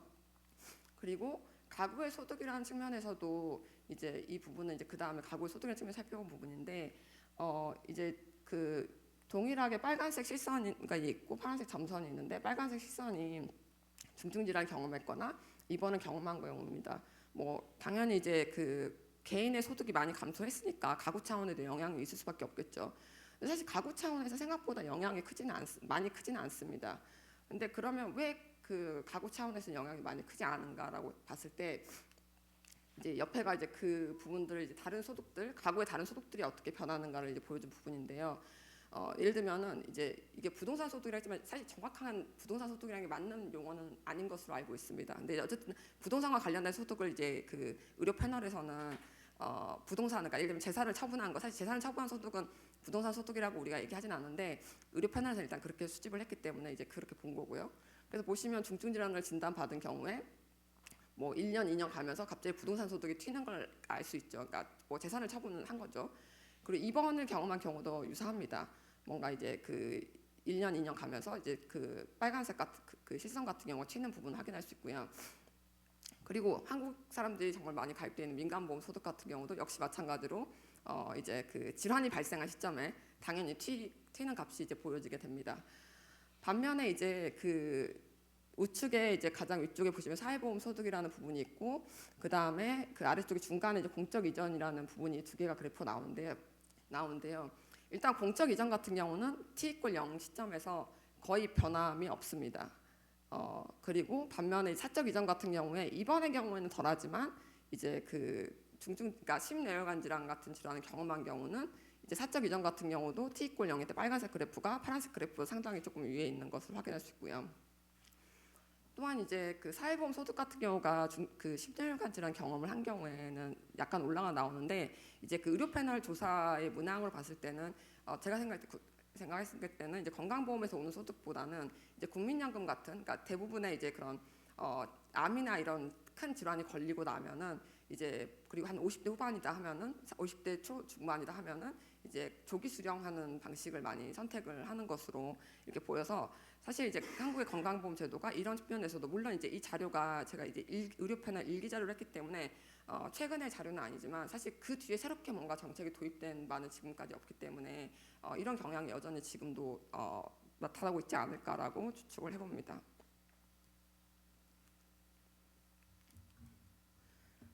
그래서 말씀드린 것처럼 그러면 이제 한국의 건강보험, 한국의 의료 시스템을 무엇을 해왔는가? 제가 이제 뭐 앞에서 간단히 말씀드렸지만 2000년 이후에 보장성 강화 정책이 많이 추진이 됐습니다. 그런데 제가 이제 중증질환 예를 들면 1차 같은 경우에 2004년부터 2008년까지 건강보험 보장성 강화 정책이 추진이 됐는데 이때 이제 본인 부담 상한제라는 것도 도입이 되고 또 여기서 말하는 중증질환은 암 심장혈관 질환입니다. 본인 부담이 인하가 됐고요. 그리고 일부 이제 지정 질환에 대한 의료 서비스에 대해서 뭐 MRI 같은 고가 서비스가 이제 보장성이 강화가 되었습니다. 그리고 계속해서 이제 한국의 그 보장성 정책을 계속 추진하면서 상대적으로 계속 개선이 되어 왔습니다. 그리고 이제 2009년부터 2012년까지는 또 이제 암 심혈관 질환에 대해서 본인 부담금을 추가적으로 더 인하를 했고요. 10%에서 5% 추가적으로 더 인하를 하고 그리고 이제 본인 부담 상한제, 그러니까 급여 서비스에 대한 이제 의료비가 일정 수준을 넘는 경우에 건강보험이 그 돈을 돌려주는 이제 제도입니다. 근데 이 제도 같은 경우도 그 초기에는 모든 소득계층에 대해서 일률적으로 적용을 했다가 이제 이거를 세개 소득구간, 왜냐하면 소득 수준이 낮은 경우에 부담이 더 크니까 세 개 소득 구간을 구분해서 이제 차등적으로 지급을 하게 됩니다. 그리고 이제 2013년, 2017년도에는 이제 그 암이나 심뇌혈관 질환, 희귀 질환에 대해서 이제 선별급여라는 범주를 신설합니다. 선별급여는 이제 이제 이 질환들에 대해서는 급여가 되려면 건강보험 급여가 되려면 여러 가지 조건이 있는데 이제 여기서 이제 경제성 평가라는 게 또 중요한 기준입니다. 그러니까 상대적으로 새로운 어떤 치료제가 나타났을 때 이 치료제가 기존의 치료제보다 이제 건강 성과를 개선하는데 그 발생하는 경제적 편익이 지출되는 비용보다 더 적거나 혹은 어떤 그 통계적으로 유의하지 않게 다른 경우들이겠죠.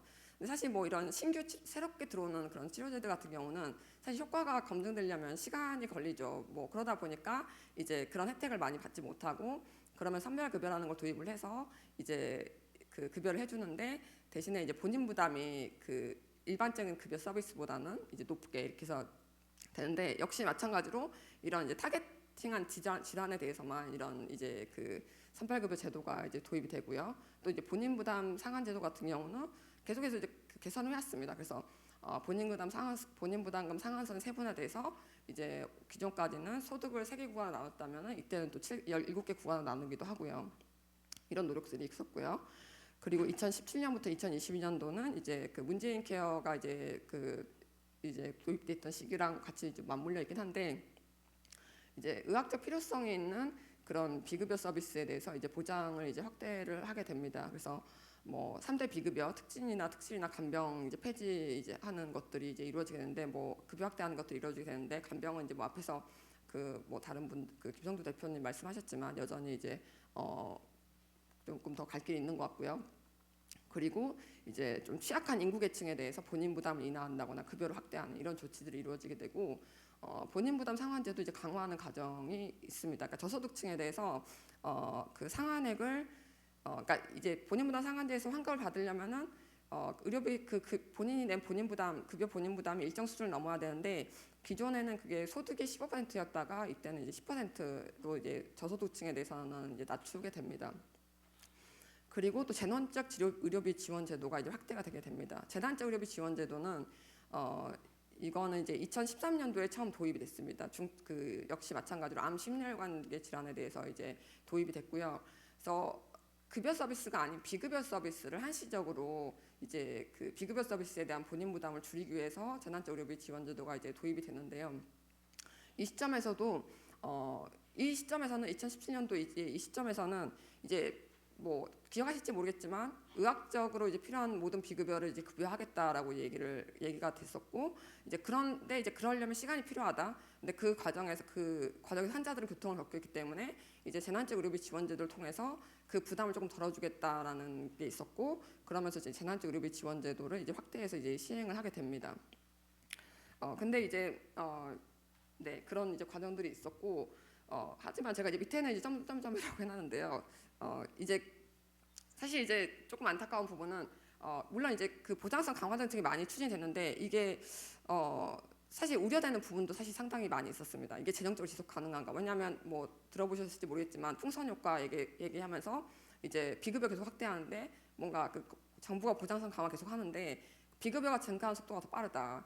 그러니까 일종의 이제 그 구멍난 독에 물 붓기 같은 이런 상황들이 계속 연출이 되다 보니까 이런 뭐 회의적인 그런 이제 생각들도 많이 있었던 것 같습니다. 이제 뭐 그래서 이제 어떤 이유에서인지는 뭐 알 수 없지만 이제 그 국민건강보험 같은 경우에 그 이제 최근에는 종합계획을 이제 수립을 해야 됩니다. 그래서 이게 법정 계획으로 이제 수립을 하게 되는데 이제 1차 그 국민건강보험 종합계획 같은 경우가 이제 2023년까지 이제 5년간 2017년부터 2023년까지인가요? 이렇게 이제 수립에서 시행이 됐었는데 2차 국민건강보험 종합계획 그 이후에 수립된 국민건강보험 종합계획에서는 보장성에서 지역 필수 의료로 패러다임 시프트를 하겠다라고 이게 그 선언을 했습니다. 이제 그러면서 보장성 얘기는 사실 많이 되고 있지 않은 이제 상황인 것 같고요. 사실 그런 상황에서 제가 앞에서 이제 그 보여드렸던 그래프를 기억하실지는 모르겠지만 이제 최근 들어서 전반적인 그런 재난적 의료비 추이가 증가하고 있는 상황이 이제 향후에 어떻게 또 더 갈 것인가 이런 부분이 사실 이제 개인적으로는 조금 우려스러운 부분이긴 합니다. 이 부분은 그래서 이제 조금 그냥 수치를 몇 개 보여드리고자 했고요. 그 사실 한국에서 그런 의료비 부담에서 중요한 부분은 비급여 서비스라고 다들 뭐 많이들 얘기를 하시죠. 다들 알고 계신 부분입니다.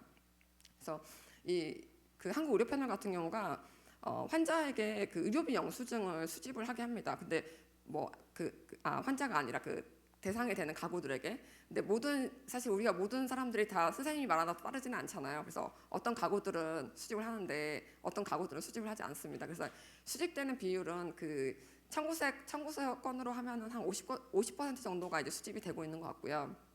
그러다 보니까 이제 그 수치 자체가 얼마나 대표성이 있는가 이 부분은 사실 조금 뭐 저도 자신이 없습니다. 그래서 이제 제가 뭐 금액이 얼마인지는 이제 제시를 안 했습니다. Y축에. 근데 이제 상대적으로 어떻게 이제 규모가 이제 이 데이터에서 증가하고 있는지는 보여드리는 게 좋을 것 같아서 이제 그래프의 그 높이는 다 다르지만 높이는 다르고 거기에 비율은 넣었지만 이제 금액이 얼마인지는 이제 적지는 않았고요.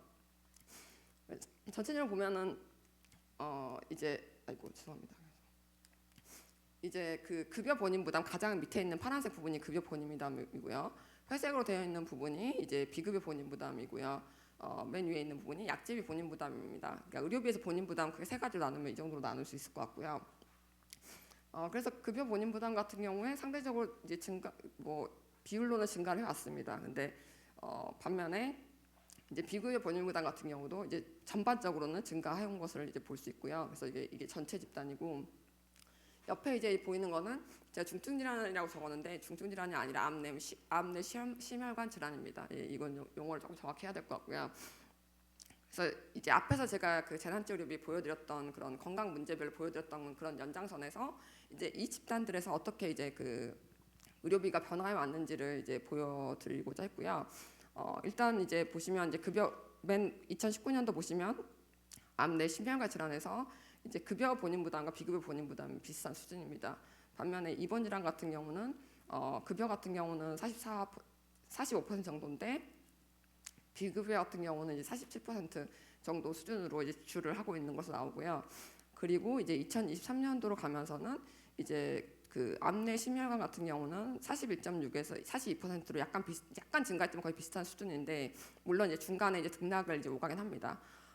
입원 같은 경우는 46.9%에서 48.3%로 이제 증가를 했습니다. 그래서 이제 제가 이제 이게 얼마나 맞는지는 사실 잘 모르겠어요. 근데 제가 개인적으로 생각했을 때는 상대적으로 4대 그 암내 심혈관 같은 질환 같은 경우는 보장성을 강화하면서 비급여에 대해서도 많이 그 급여가 확대가 됐습니다. 상대적으로 관리가 어쨌든 되어 왔다는 건데 근데 반면 그렇지 않은 질환 같은 경우는 보장성 정책에서 이제 제외되는데 그게 단순히 본인 부담의 수준에서 제외된 것뿐만 아니라 사실 비급여의 관리라는 측면에서도 제외된 게 아닌가.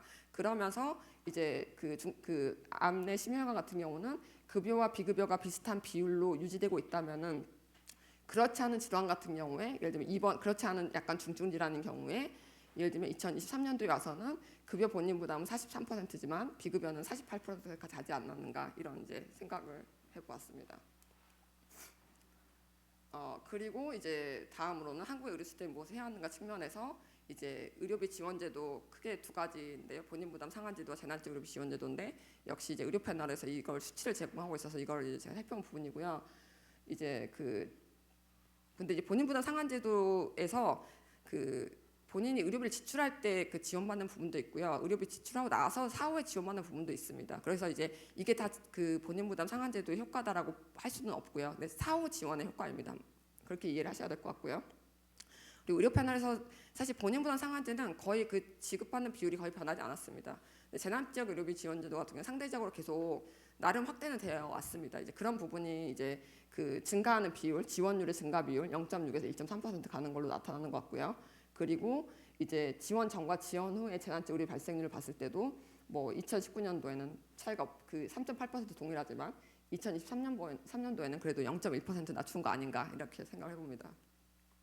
정리하면은 이제 우리가 4대 중증 질환이라는 말은 제가 계속 다 바꿔야 될 것 같습니다. 암 내 심혈관 질환에 대해서 보장성 계속 강화해 왔는데 이제 그러면서 그렇지 않은 질환은 이제 소외됐던 부분들 그리고 이제 이 비급여 비율이 이제 당연히 높은 편인데 이게 또 이제 관리되지 않았던 환자들에서 높은 게 아닌가라는 부분이 있고요.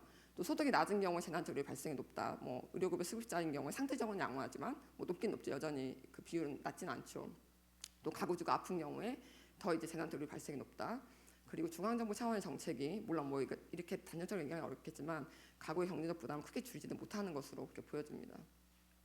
그래서 이와 관련된 정책들이 향후에 이제 필요하지 않을까라는 이런 고민을 해보았습니다. 이상 발언 마치겠습니다. 예, 발표 감사드립니다. 이어서 바로 토론하겠습니다.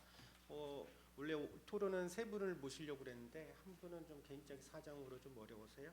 지금 토론자로는 이제 박경선 의원님과 그다음에 이은정 교수님이 바로 지금 나오시면 되실 것 같습니다.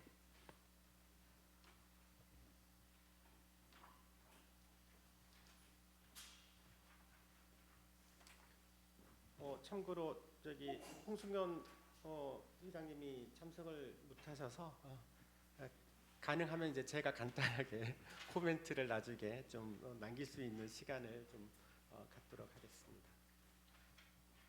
자, 일단 오늘 토론 두 분이 해주실 건데요. 우선 이제 박경선 위원님이십니다. 박경선 위원님은 현재 국민건강보험공단에서 연구위원으로 계시고 경제학을 공부하시고 그 다음에 이제 재정학 굉장히 두루 공부하셨습니다. 지금 주로는 이제 건강보험 재정 분석에 대해서 하고 계셔서 아마 아주 날카로운 코멘트 토론을 해주실 거라고 생각이 됩니다.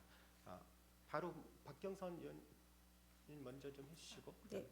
안녕하십니까. 소개받은 건강보험공단 연구원의 박경선입니다. 그래서 날카로운 건 아니고요. 네, 저를 대신해서 지금 훌륭하신 그 김윤희 교수님께서 얘기를 해주셔서 이제 임금님 귀는 당나귀 귀인데 얘기를 못 하고 이제 있었는데 저희가 공단에서도 최근에는 이제 계속적으로 건강보험 재정에 대한 이제 추계를 하고 있습니다. 지금 재정 추계하신 방식이나 뭐 방법론이라든가 또는 가정에 대해서는 제가 뭐 김은희 교수님이 하신 거랑 저희 공단에서 하는 거랑 이제 많이 유사합니다. 그래서 저희가 이제 처음에 진행을 했을 때부터 이제 기본적인 방법으로 이제 했던 방법들 조성법 플러스 그 다음에 뭐 연령별로 성별로 그룹을 나누고 나서 이제 그 다음에 이제 프로젝션에 대해서는 저희가 이제 시계열 방법으로 하고 있고 그다음에 가정도 아까 말씀하신 것처럼 지금 이 상태가 만약에 계속 된다면 향후에는 뭐 10년 뒤에는 20년 뒤에는 건강보험 재정의 지속 가능성이 어떻게 될 것인가 이제 그런 물음에 대해서도 저희 공단 그리고 공단 내 연구원에서 이제 꾸준히 연구를 진행하고 있었습니다. 그래서 특히 이제 저희가 뭐 굉장히 어려운 수학 같지만 수학은 아니고 이런 말씀 드리면은 아마 와닿으실 것 같아서 말씀을 드리는데 복리 계산을 하면 7%로 매년 복리 계산을 하면 10년 만에 2배가 됩니다. 5%로 하면 15년, 9%로 하면 7, 8년 만에 2배가 됩니다. 근데 아까 김인희 교수님이 그 그래프에서 보여주셨는데 2015년부터 2024년까지 연간 8%에서 9% 정도 증가를 합니다. 그래서 복리 계산 아까 말씀드렸지만 10년에 2배 되는 건 그냥 숫자상으로는 완전 명확한 이제 부분이고요. 만약 이 추세가 계속 된다면 저희가 24년에 건강보험 지출이 한 100조 정도 되는데 그러면 이제 이 추세가 만약에 8%에서 9% 추세가 계속되면 10년 지나면 200조. 다시 이 추세가 정말 그대로 계속되면 400조. 이렇게 되는 아주 평범한 수학 계산입니다. 그래서 이제 그 말씀을 드리는 이유는 이 복리로 계속 증가하고 있는 건강보험 지출에 대해서 우리가 어떻게 정책을 수립할 것인가 굉장히 어려운 문제라고 생각을 합니다. 저도 이제 그 연구를 계속 하고 있지만 굉장히 어려운 문제이고 그리고 아까 말씀하신 것처럼 이런 추계 왜 해요? 라고 하면 저희도 똑같이 이 말씀드립니다. 그래서 뭐 1년 단기 추계나 이런 부분들은 공단과 복지부 재정당국에서 필요하기 때문에 보험료율을 정한다든가 또는 수가를 인상한다든가 할 때 이제 어떤 뭐 미시적인 관점에서 필요하기 때문에 하는 거지만 중장기 10년, 20년의 그런 건강보험 재정이 어떻게 될 것인가에 대해서는 저희 공단, 뭐 재정당국 그리고 이제 여기 계신 다 관련된 분들 그리고 이제 밖에서 이제 계시는 보험료를 내는 모든 사람들이 알고 있어야 할 부분이라고 생각을 합니다. 재정이 지속 가능할 것인가 이제 이 문제이고요. 그렇다면 그 재정이 지속 가능할 것인가를 저희가 한쪽 지출만 볼 수도 없고 왜냐하면 정말 이게 필요한 치료이고 필요한 가격 또는 적정한 가격에 다 제공되고 있는데 증가하고 있다 그러면 그거는 뭐 저희가 이제 우리가 그렇게 의료가 많이 필요한 상황이구나를 인식하는 것이지만 이제 만약에 그 부분은 제가 이제 어떻게 더 말씀드리기 어려운 경제학을 전공하고 이제 하는 사람으로서 좀 임상적인 부분이라 말씀드리기 어렵지만 저쪽에 이제 수입 측면에서 우리가 이것을 계속적으로 지속 가능하다고 말할 수 있는가의 부분에 대해서는 이제 조금 더 고민을 해봐야 됩니다. 저희가 지난 뭐 몇십 년간 경제 성장률이 잠깐 마이너스를 기록한 IMF 때를 제외하고는 이제 계속 경제가 좋았습니다. 뭐 경제 성장률로만 치면 1980년대와 지금은 상상할 수도 없는 거고요. 지금 이제 뭐 저희가 그 주요국 비교를 할 때도 예전에는 선배님들이 쉬웠다고 합니다. 왜냐하면 주요국은 항상 많은 거예요. 어떤 주요국을 선택을 하든 GDP 1인당 GDP가 한국보다 많고 그 다음에 제도도 더 좋고 그래서 여러 나라를 비교할 수가 있었는데 지금은 이제 GDP 규모를 해도 몇 개밖에 안 뜨고 그 다음에 이제 제도가 달라서 또 이 나라들은 좀 빼야 되고 그래서 주요국이 계속 줄어든다고 합니다. 비교를 할 때. 이제 그 정도로 많은 규모가 커졌고 근데 앞으로는 경제 성장이 어떻게 될지 모르는 굉장히 불확실한 시대가 되어가고 있고 수입의 원천이 사회보험료이다 보니까 소득에 특히나 근로소득에 많이 의존하고 있습니다. 그래서 근로소득이라고 하면은 저희가 경제활동 인구를 빼놓을 수가 없는데 인구라는 것이 지금 당장 출산율이 2배가 된다 하더라도 경제활동 인구가 되려면 20년을 기다려야 합니다. 그래서 지금 이제 김윤희 교수님 추계하신 게 2042년까지인데 지금 당장 2배가 돼도 수입에는 별로 차이가 없습니다.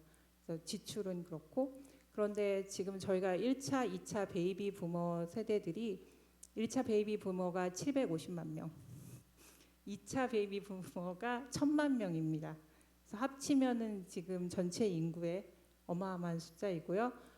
2차 베이비 부머가 이제 40년 이전에 전부 노인 세대로 진입을 하게 됩니다.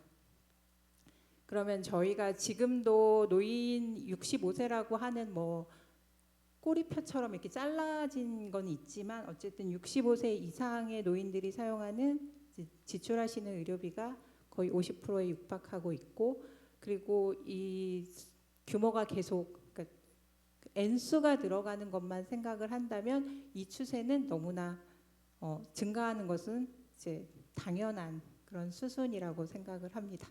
이렇게까지 말씀을 드리면 너무 암울한 시나리오가 아니냐라고 말씀을 하실 것 같은데, 일단 저희가 생각하는 그 추계의 기본적인 가정과 현재의 상태를 고려를 한다면 김리 교수님이 추계하셨고 다른 여러 지금 나보나 또는 공단하고 복지부에서 추계하는 내용들이 별반 다르지 않고 이런 상황들에 대해서 인식하고 있을 것으로 저는 알고 있습니다.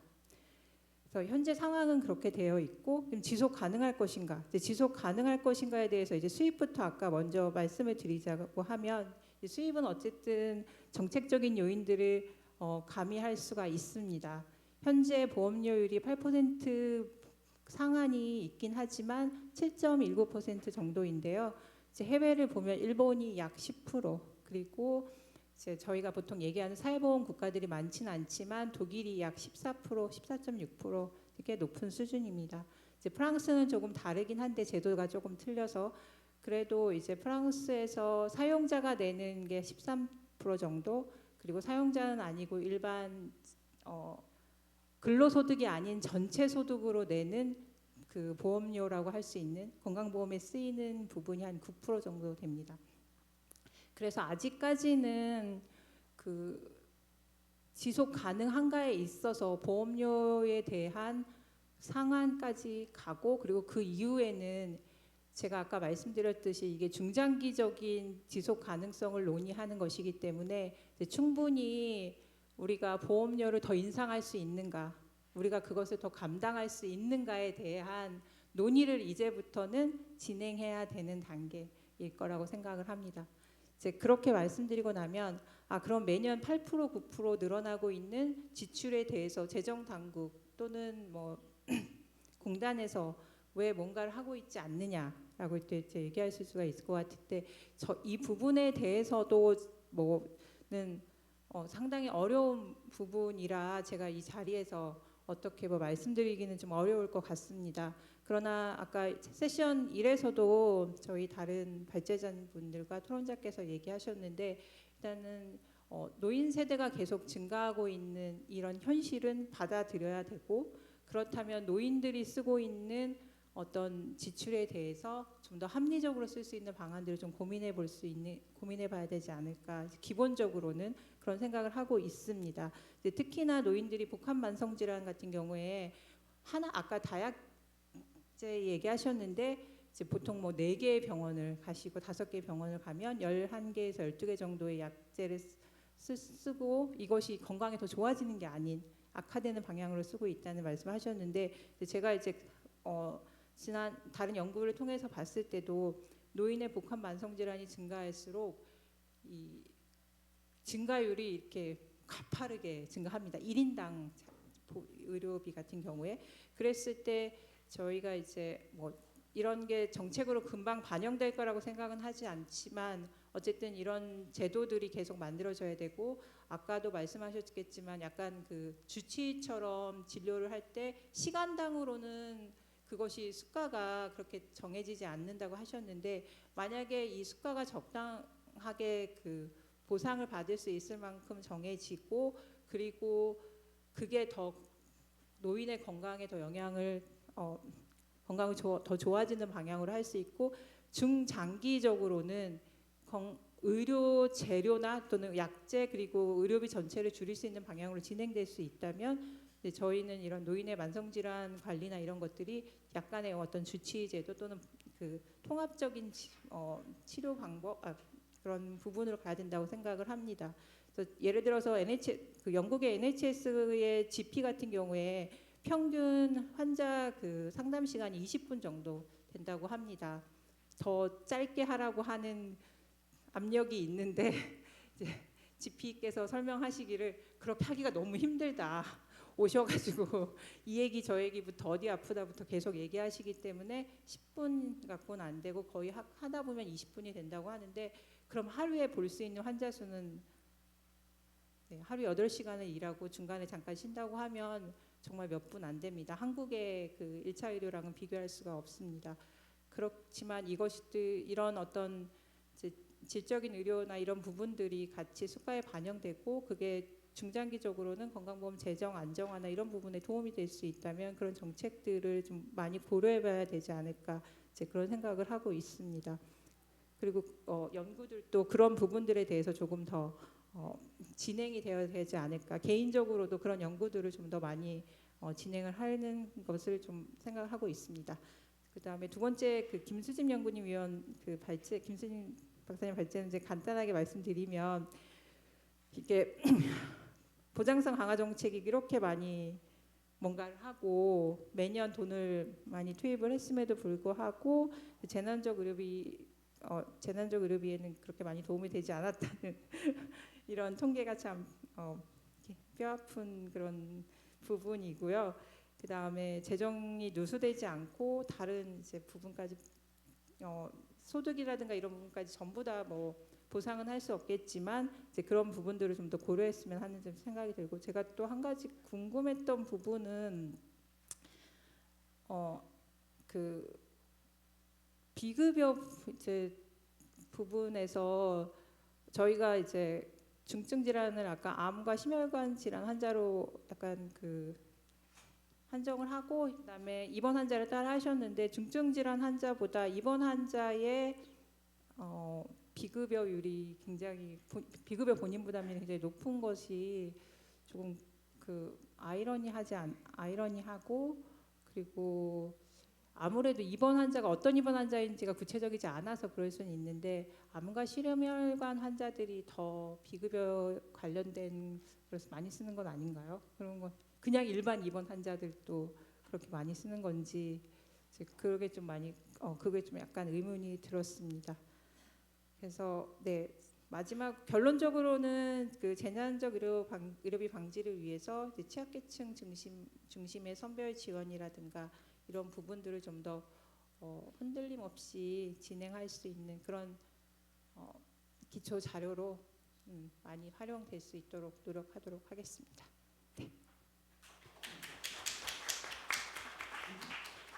예, 감사드립니다. 그다음 두 번째로는 이제 이은영 교수님이십니다. 이은영 교수님은 현재 한국기술교육대학교 경영학부 교수님으로 재직 중이시고 또 한국소비자원 분쟁조정위원회 위원으로도 활동하고 계십니다. 간단하게 토론 부탁드리겠습니다. 네, 안녕하십니까. 소개받은 이은영입니다. 다들 쉬는 걸 기다리실 것 같아서 정말로 간단하게 예, 그 준비해온 토론문 위주로 말씀을 드리겠습니다. 사실 아마 이런 학회에 대한 갈증들이 모두 많이 계셨던 것 같습니다. 이렇게 토론 발제도 너무나 열정적으로 해주시고 토론도 너무나 열정적으로 해주셔서 사실 저는 이제 아무 생각 없이 왔는데 너무 좀 감동을 많이 받았습니다. 아, 이렇게 그 목마른 갈증들이 있었구나라는 생각을 하게 되면서 이 학회가 하는 역할이 굉장히 중요하다라는 생각이 한번 들었습니다. 또 개인적으로 저도 이제 그 여기 다들 이렇게 그 정상인들이 별로 없으신 것 같은데 발제위원들도 그렇고 토론자분들 저도 이제 산정특례를 적용받고 있는 기저질환자 한 명으로 의료 시스템에 대해서는 이제 관심이 많은데 사실 이런 지속 가능성이라는 게 요즘 뭐 우리 사회 어느 분야든 다 화두인데요. 성장의 한계에 부딪힌 한국 사회와 국가의 모든 시스템이 이제 지금 지속 가능성에 직면해 있고 여러 분야에서 위기의식을 느끼고 있는 것도 사실인데 특히나 이제 건강보험과 관련된 거는 우리의 너무나 절박한 그 그 생활 밀착형 이슈이기 때문에 모두의 관심사가 아닌가 합니다. 그 먼저 발제해 주신 김윤희 교수님의 자료는 정말 방대한 이제 시계열 데이터를 다각도로 분석하신 굉장히 의미 있는 그 자료였던 것 같고 여러 방면으로 활용도가 되게 높아 보입니다. 그리고 이제 개인적으로는 사실 내 주머니 부담이 급증할 것 같다라는 그게 확 와닿아가지고 이 2042년에 보험료율이 진짜 12.7%까지 가면 어떡하나라는 지금 8%대도 어마어마하게 매달 이제 이거 급여 대장을 보면서 이렇게 한숨을 내쉬는 경우가 많은데 12.7%까지 가면 그 전에 빨리 퇴직을 해야 다행히 그 전에 전 퇴직을 합니다만 또 하나는 이렇게 이제 재정이 위기에 처하면 환자의 본인 부담이 늘어날 수밖에 없을 텐데 현실적으로 우리가 지금 국가도 성장의 한계에 있지만 각 가정이나 개인도 사실 성장의 한계에 있거든요. 예전과 달리 고용이 보장이 되지 않는 시대고 과연 이런 재정 부담이 가정이나 가게가 지속 가능할까라는 이제 그 두 번째 발제로 연결될 수밖에 없는데요. 그래서 이제 제안해 주신 것처럼 우리가 논의해야 될 이슈들이 이 지금 효율성을 단순히 비용 절감을 넘어서 효율성과 효과성을 높이는 방향으로 논의가 좀 전개가 돼야 되고 정책도 그런 고민을 좀 깊이 있게 해야 될 시기인 것 같습니다. 이 비효율적인 의료 전달 체계를 개선하는 거 그리고 이제 제안 주신 대로 가치 기반 보상 체계 굉장히 중요한 이슈인 것 같습니다. 저희가 이제 사실 마땅히 용어가 없어서 의료 소비자라고 쓰고 있기는 하지만 한국 사회에서 사실 한국 소비자들처럼 소비를 좋아하는 사람들이 없어요. 새로운 제품에 대한 수용도가 굉장히 높고 이것저것 탐색해보는 의도가 전 세계에서 가장 높은 소비자입니다. 보통 OECD 국가들은 신제품을 그렇게 썩 좋아하지 않아요. 중장년층은. 근데 우리는 지금 80대 소비자들도 최첨단 스마트폰으로 뭐 첨단 그 새로 나온 어플을 사용하는 것을 꺼리지 않으시고 적극적으로 활용하고 계시는 세계 최고의 이 수용도가 높은 소비자거든요. 이게 의료도 마찬가지인 것 같습니다. 우리가 의료 쇼핑이라고 얘기하기도 하는 것처럼 새로 생긴 병원에 가는 걸 두려워하지 않으시고 처음 보는 의사를 만나는 거를 꺼려하지 않으세요. 새로운 약을 처방받는 걸 그렇게 두려워하지 않으세요.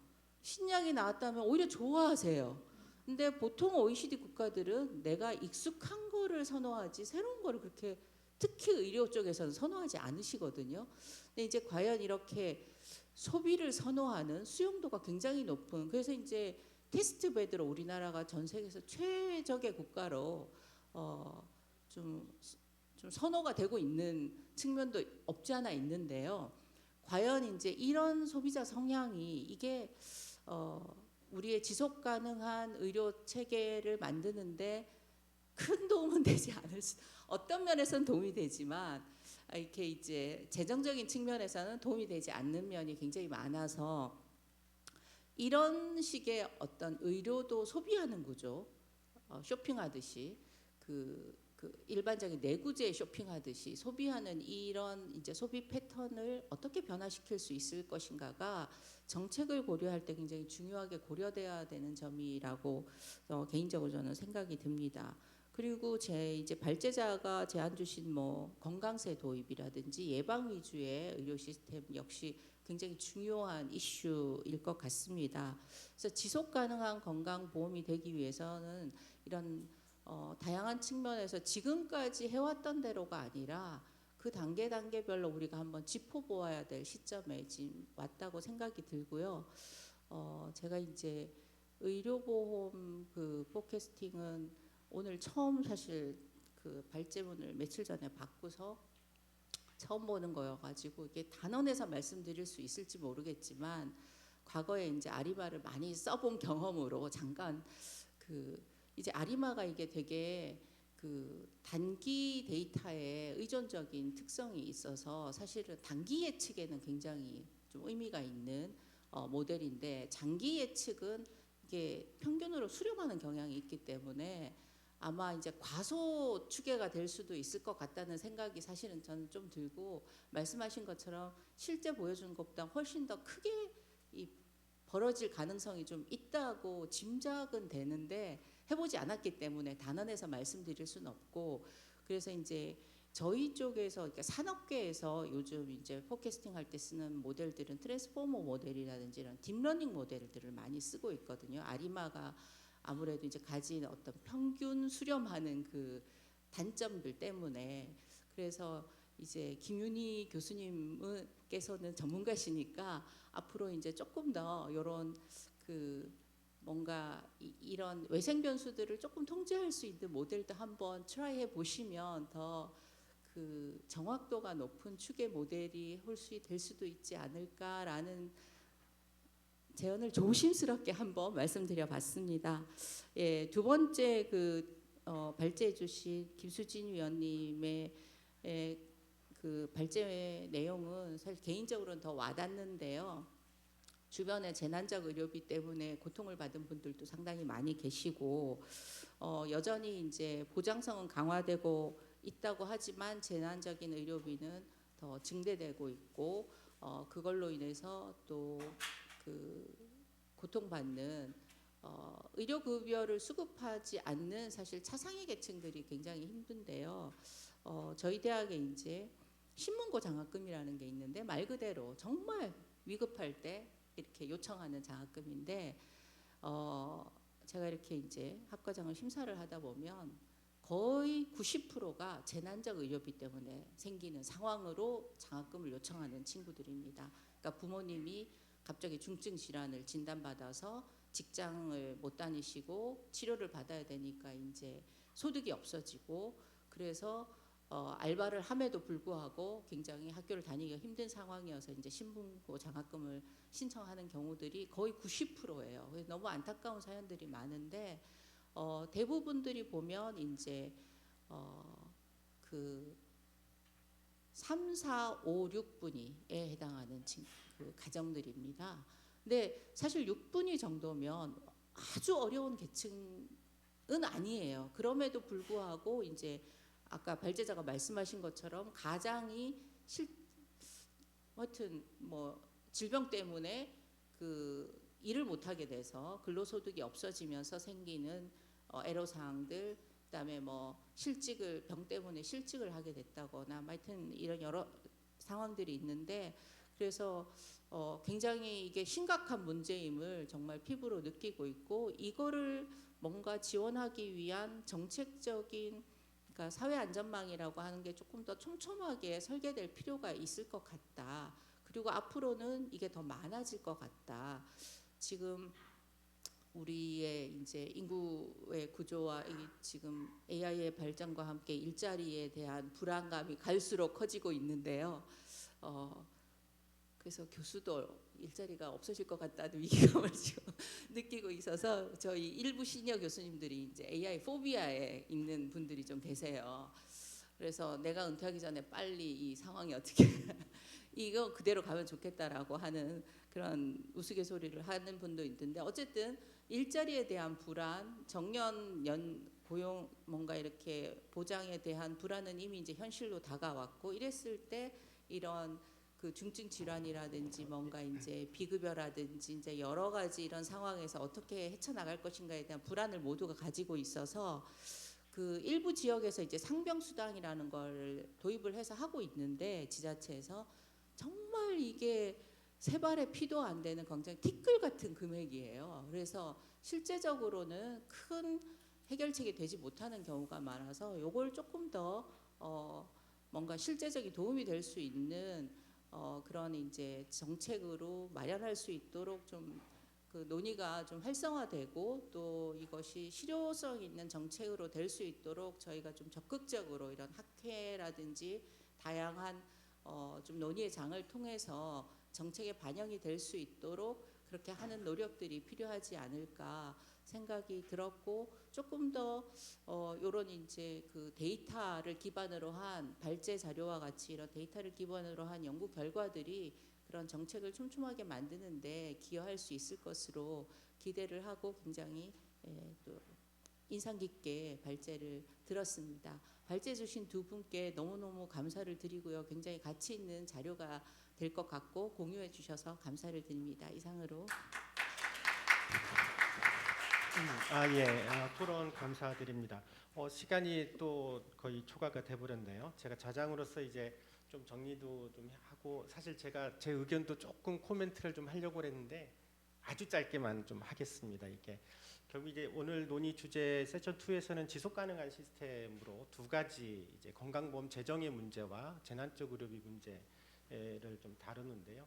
사실 이제 건강보험 재정 문제야 이제 발제자분도 말씀하셨다시피 사실 인구 고령화 문제 때문에 불가피하게 계속 의료비가 증가할 수밖에 없는 겁니다. 근데 이제 안타까운 건 이게 그동안 이제 많은 재정 추계가 있었지만 단 한 번도 재정이 남는다라고 하는 추계는 없죠. 무조건 적자가 날 수밖에 없는 구조적인 부분들이 있었고 이게 이제 정치적으로 많이 악용되는 경우가 많아요. 그래서 건강보험 보장하면 안 된다. 이런 만일에 이제 건강보험 재정을 그런 논리로 보장을 반대하는 논리로 활용하게 되면 오늘 두 번째 발표하셨던 것처럼 재난적 의료비 가구는 훨씬 늘어나게 되겠죠. 그러니까 건강보험은 우리 사회에서 가장 중요한 의료 안전망인데 이걸 해체할 것이냐라는 문제가 발생이 되는 거죠. 그래서 그건 답이 아닌 거고요. 어찌됐든 우리 사회가 이 건강보험 문제들은 우리 기본적인 복지국가에서의 안전망으로서의 해결이 좀 필요하죠. 이제 그러려고 하면 제가 이제 큰 틀에서만 간단하게 이제 이 문제를 지속 가능한 방식으로 바꾸려고 한다라고 하면 한 4가지 정도로 해결책을 내올 수는 있을 것 같아요. 첫 번째는 아까 말씀하셨던 수입 문제입니다. 건강보험 재정 수입은 당연히 늘려야 됩니다. 이건 불가피합니다. 근데 늘리더라도 이제 많은 분들이 불만을 가지고 있죠. 왜 근로소득자만 이렇게 유리봉투냐? 사실은 근로 외소득에 대해서도 많은 소득이 있지만 사실은 건강보험 부과가 제한적으로만 이루어지고 있거든요. 그래서 건강보험 소득 그 보험료 부과 체계를 사실 그래서 소득 기반으로 전면적으로 개편하는 게 필요하고요. 그렇게 되면 건강보험 재정 수입이 더 늘어나는 효과가 분명히 발생이 됩니다. 두 번째는 건강보험의 지출 효율화겠죠. 그러니까 지금 현재 보면 건강보험이 급여가 되는데 영역에서도 사실 비효율이 많습니다. 걷어내야 돼요. 건강보험 보장을 굳이 안 해줘도 되는 약제들, 불필요하게 남발되고 있는 시술들이나 이런 것들이 사실 많거든요. 국민 건강에 별로 기여하지 못하는 부분에 대해서는 과감하게 축소를 하고 또 국민들에게 꼭 필요한 비급여, 필요한데도 지금 보험이 안 되는 비급여들에 대해서는 신속하게 급여화 조치를 취하는 것들이 좀 필요합니다. 또 하나는 시스템의 문제죠. 지출 효율화에서 가장 중요한 것은 의료 시스템 자체를 좀 바꾸는 것이 필요합니다. 시스템에서 개혁의 가장 핵심은 전 수가제도라고 생각을 하고요. 지금에 있어서의 의료 서비스 양을 보상해주는 기전이 아니라 좀 더 가치, 서비스 질을 보상해주는 방식으로 가게 되면 불필요한 비효율과 낭비를 줄일 수 있는 측면들이 좀 있을 거라고 생각을 하고요. 세 번째는 보장 방식입니다. 지금의 이제 일률적인 보장 방식보다는 저는 아까 이제 본인부담 상한제 그동안 우리 사회의 현재 정책으로도 있지만 이제는 좀 건강보험이 사실 모든 간단한 경증 질환까지 다 보장을 해줄 필요까지 굳이 있겠냐는 생각을 좀 가지고는 좀 있습니다. 그래서 꼭 필요한 재난적 의료비를 막을 수 있는 고액 중증 질환 중심으로 보장을 좀 개편하는 게 필요할 것 같고. 그러려고 하면 현재 이제 연간 본인 부담 상한제를 강화시켜주는 방식으로 보장성 강화가 좀 필요할 거라고 생각을 하고요. 마지막 네 번째는 의료 이용의 문화입니다. 문화가 굉장히 중요하거든요. 그러니까 지금 이제 일부 예를 들어서 뭐 연명치료 거부라든지 이런 문화들도 저는 사실은 장기적으로는 필요하다라고 생각을 해요. 궁극적으로는 그런 얘기 들어보셨을 거예요. 9988 1234 99세까지 팔팔하게 살다가 하루 이틀 앓다가 사망하는 것 사실 이게 가장 바람직하거든요. 국민들이 또 지금 또 많은 시민들이 과거보다는 더 지금 젊은 세대들은 기성 세대보다는 더 건강한 측면들이 분명히 있습니다. 이제 그런 측면에서 의료 이용의 문화나 이런 것도 좀 바꿀 필요도 있을 것 같고요. 감기로 좀 불필요하게 의료 이용하는 건 좀 피하시면 좀 좋겠어요. 이제 그러려고 하면 사실 시민들이 본인의 이 건강에 대한 이해, 의학적인 지식, 스스로 자기 관리할 수 있는 능력들도 필요합니다. 아니 1년에 뭐 서너 번씩 걸리는 감기인데도 불구하고 감기가 뭔지도 대부분 몰라요, 우리 시민들이. 이건 사실 심각한 거거든요. 물론 이제 의료인들이, 저 같은 의료인들이 가르쳐주지 않는 문제도 있지만, 그런 이제 여러 가지 의료 이용의 문화도 좀 바꾸는 것들이 필요하고, 그런 방식이 다 조합적으로 이루어져야 좀 지속 가능한 건강보험 제도가 되지 않을까 싶습니다. 약간 긴 코멘트였습니다. 예, 마치겠습니다. 네, 이제 이것으로 세션 2의 논의를 마치겠습니다. 네, 감사합니다. 네, 수고해주신 두 분, 좌장님과 발제자님, 토론자님께 큰 박수 부탁드립니다. 제가 플로어에서 말씀하시라고 마이크를 2개를 준비했는데 전혀 사용을 못하는데요. 세 번째 세션에는 꼭 사용하길 바라겠습니다. 5분 휴식하고 쉬시고요. 57분에 시작하도록 하겠습니다. 4시 57분에 세션 3 시작하겠습니다.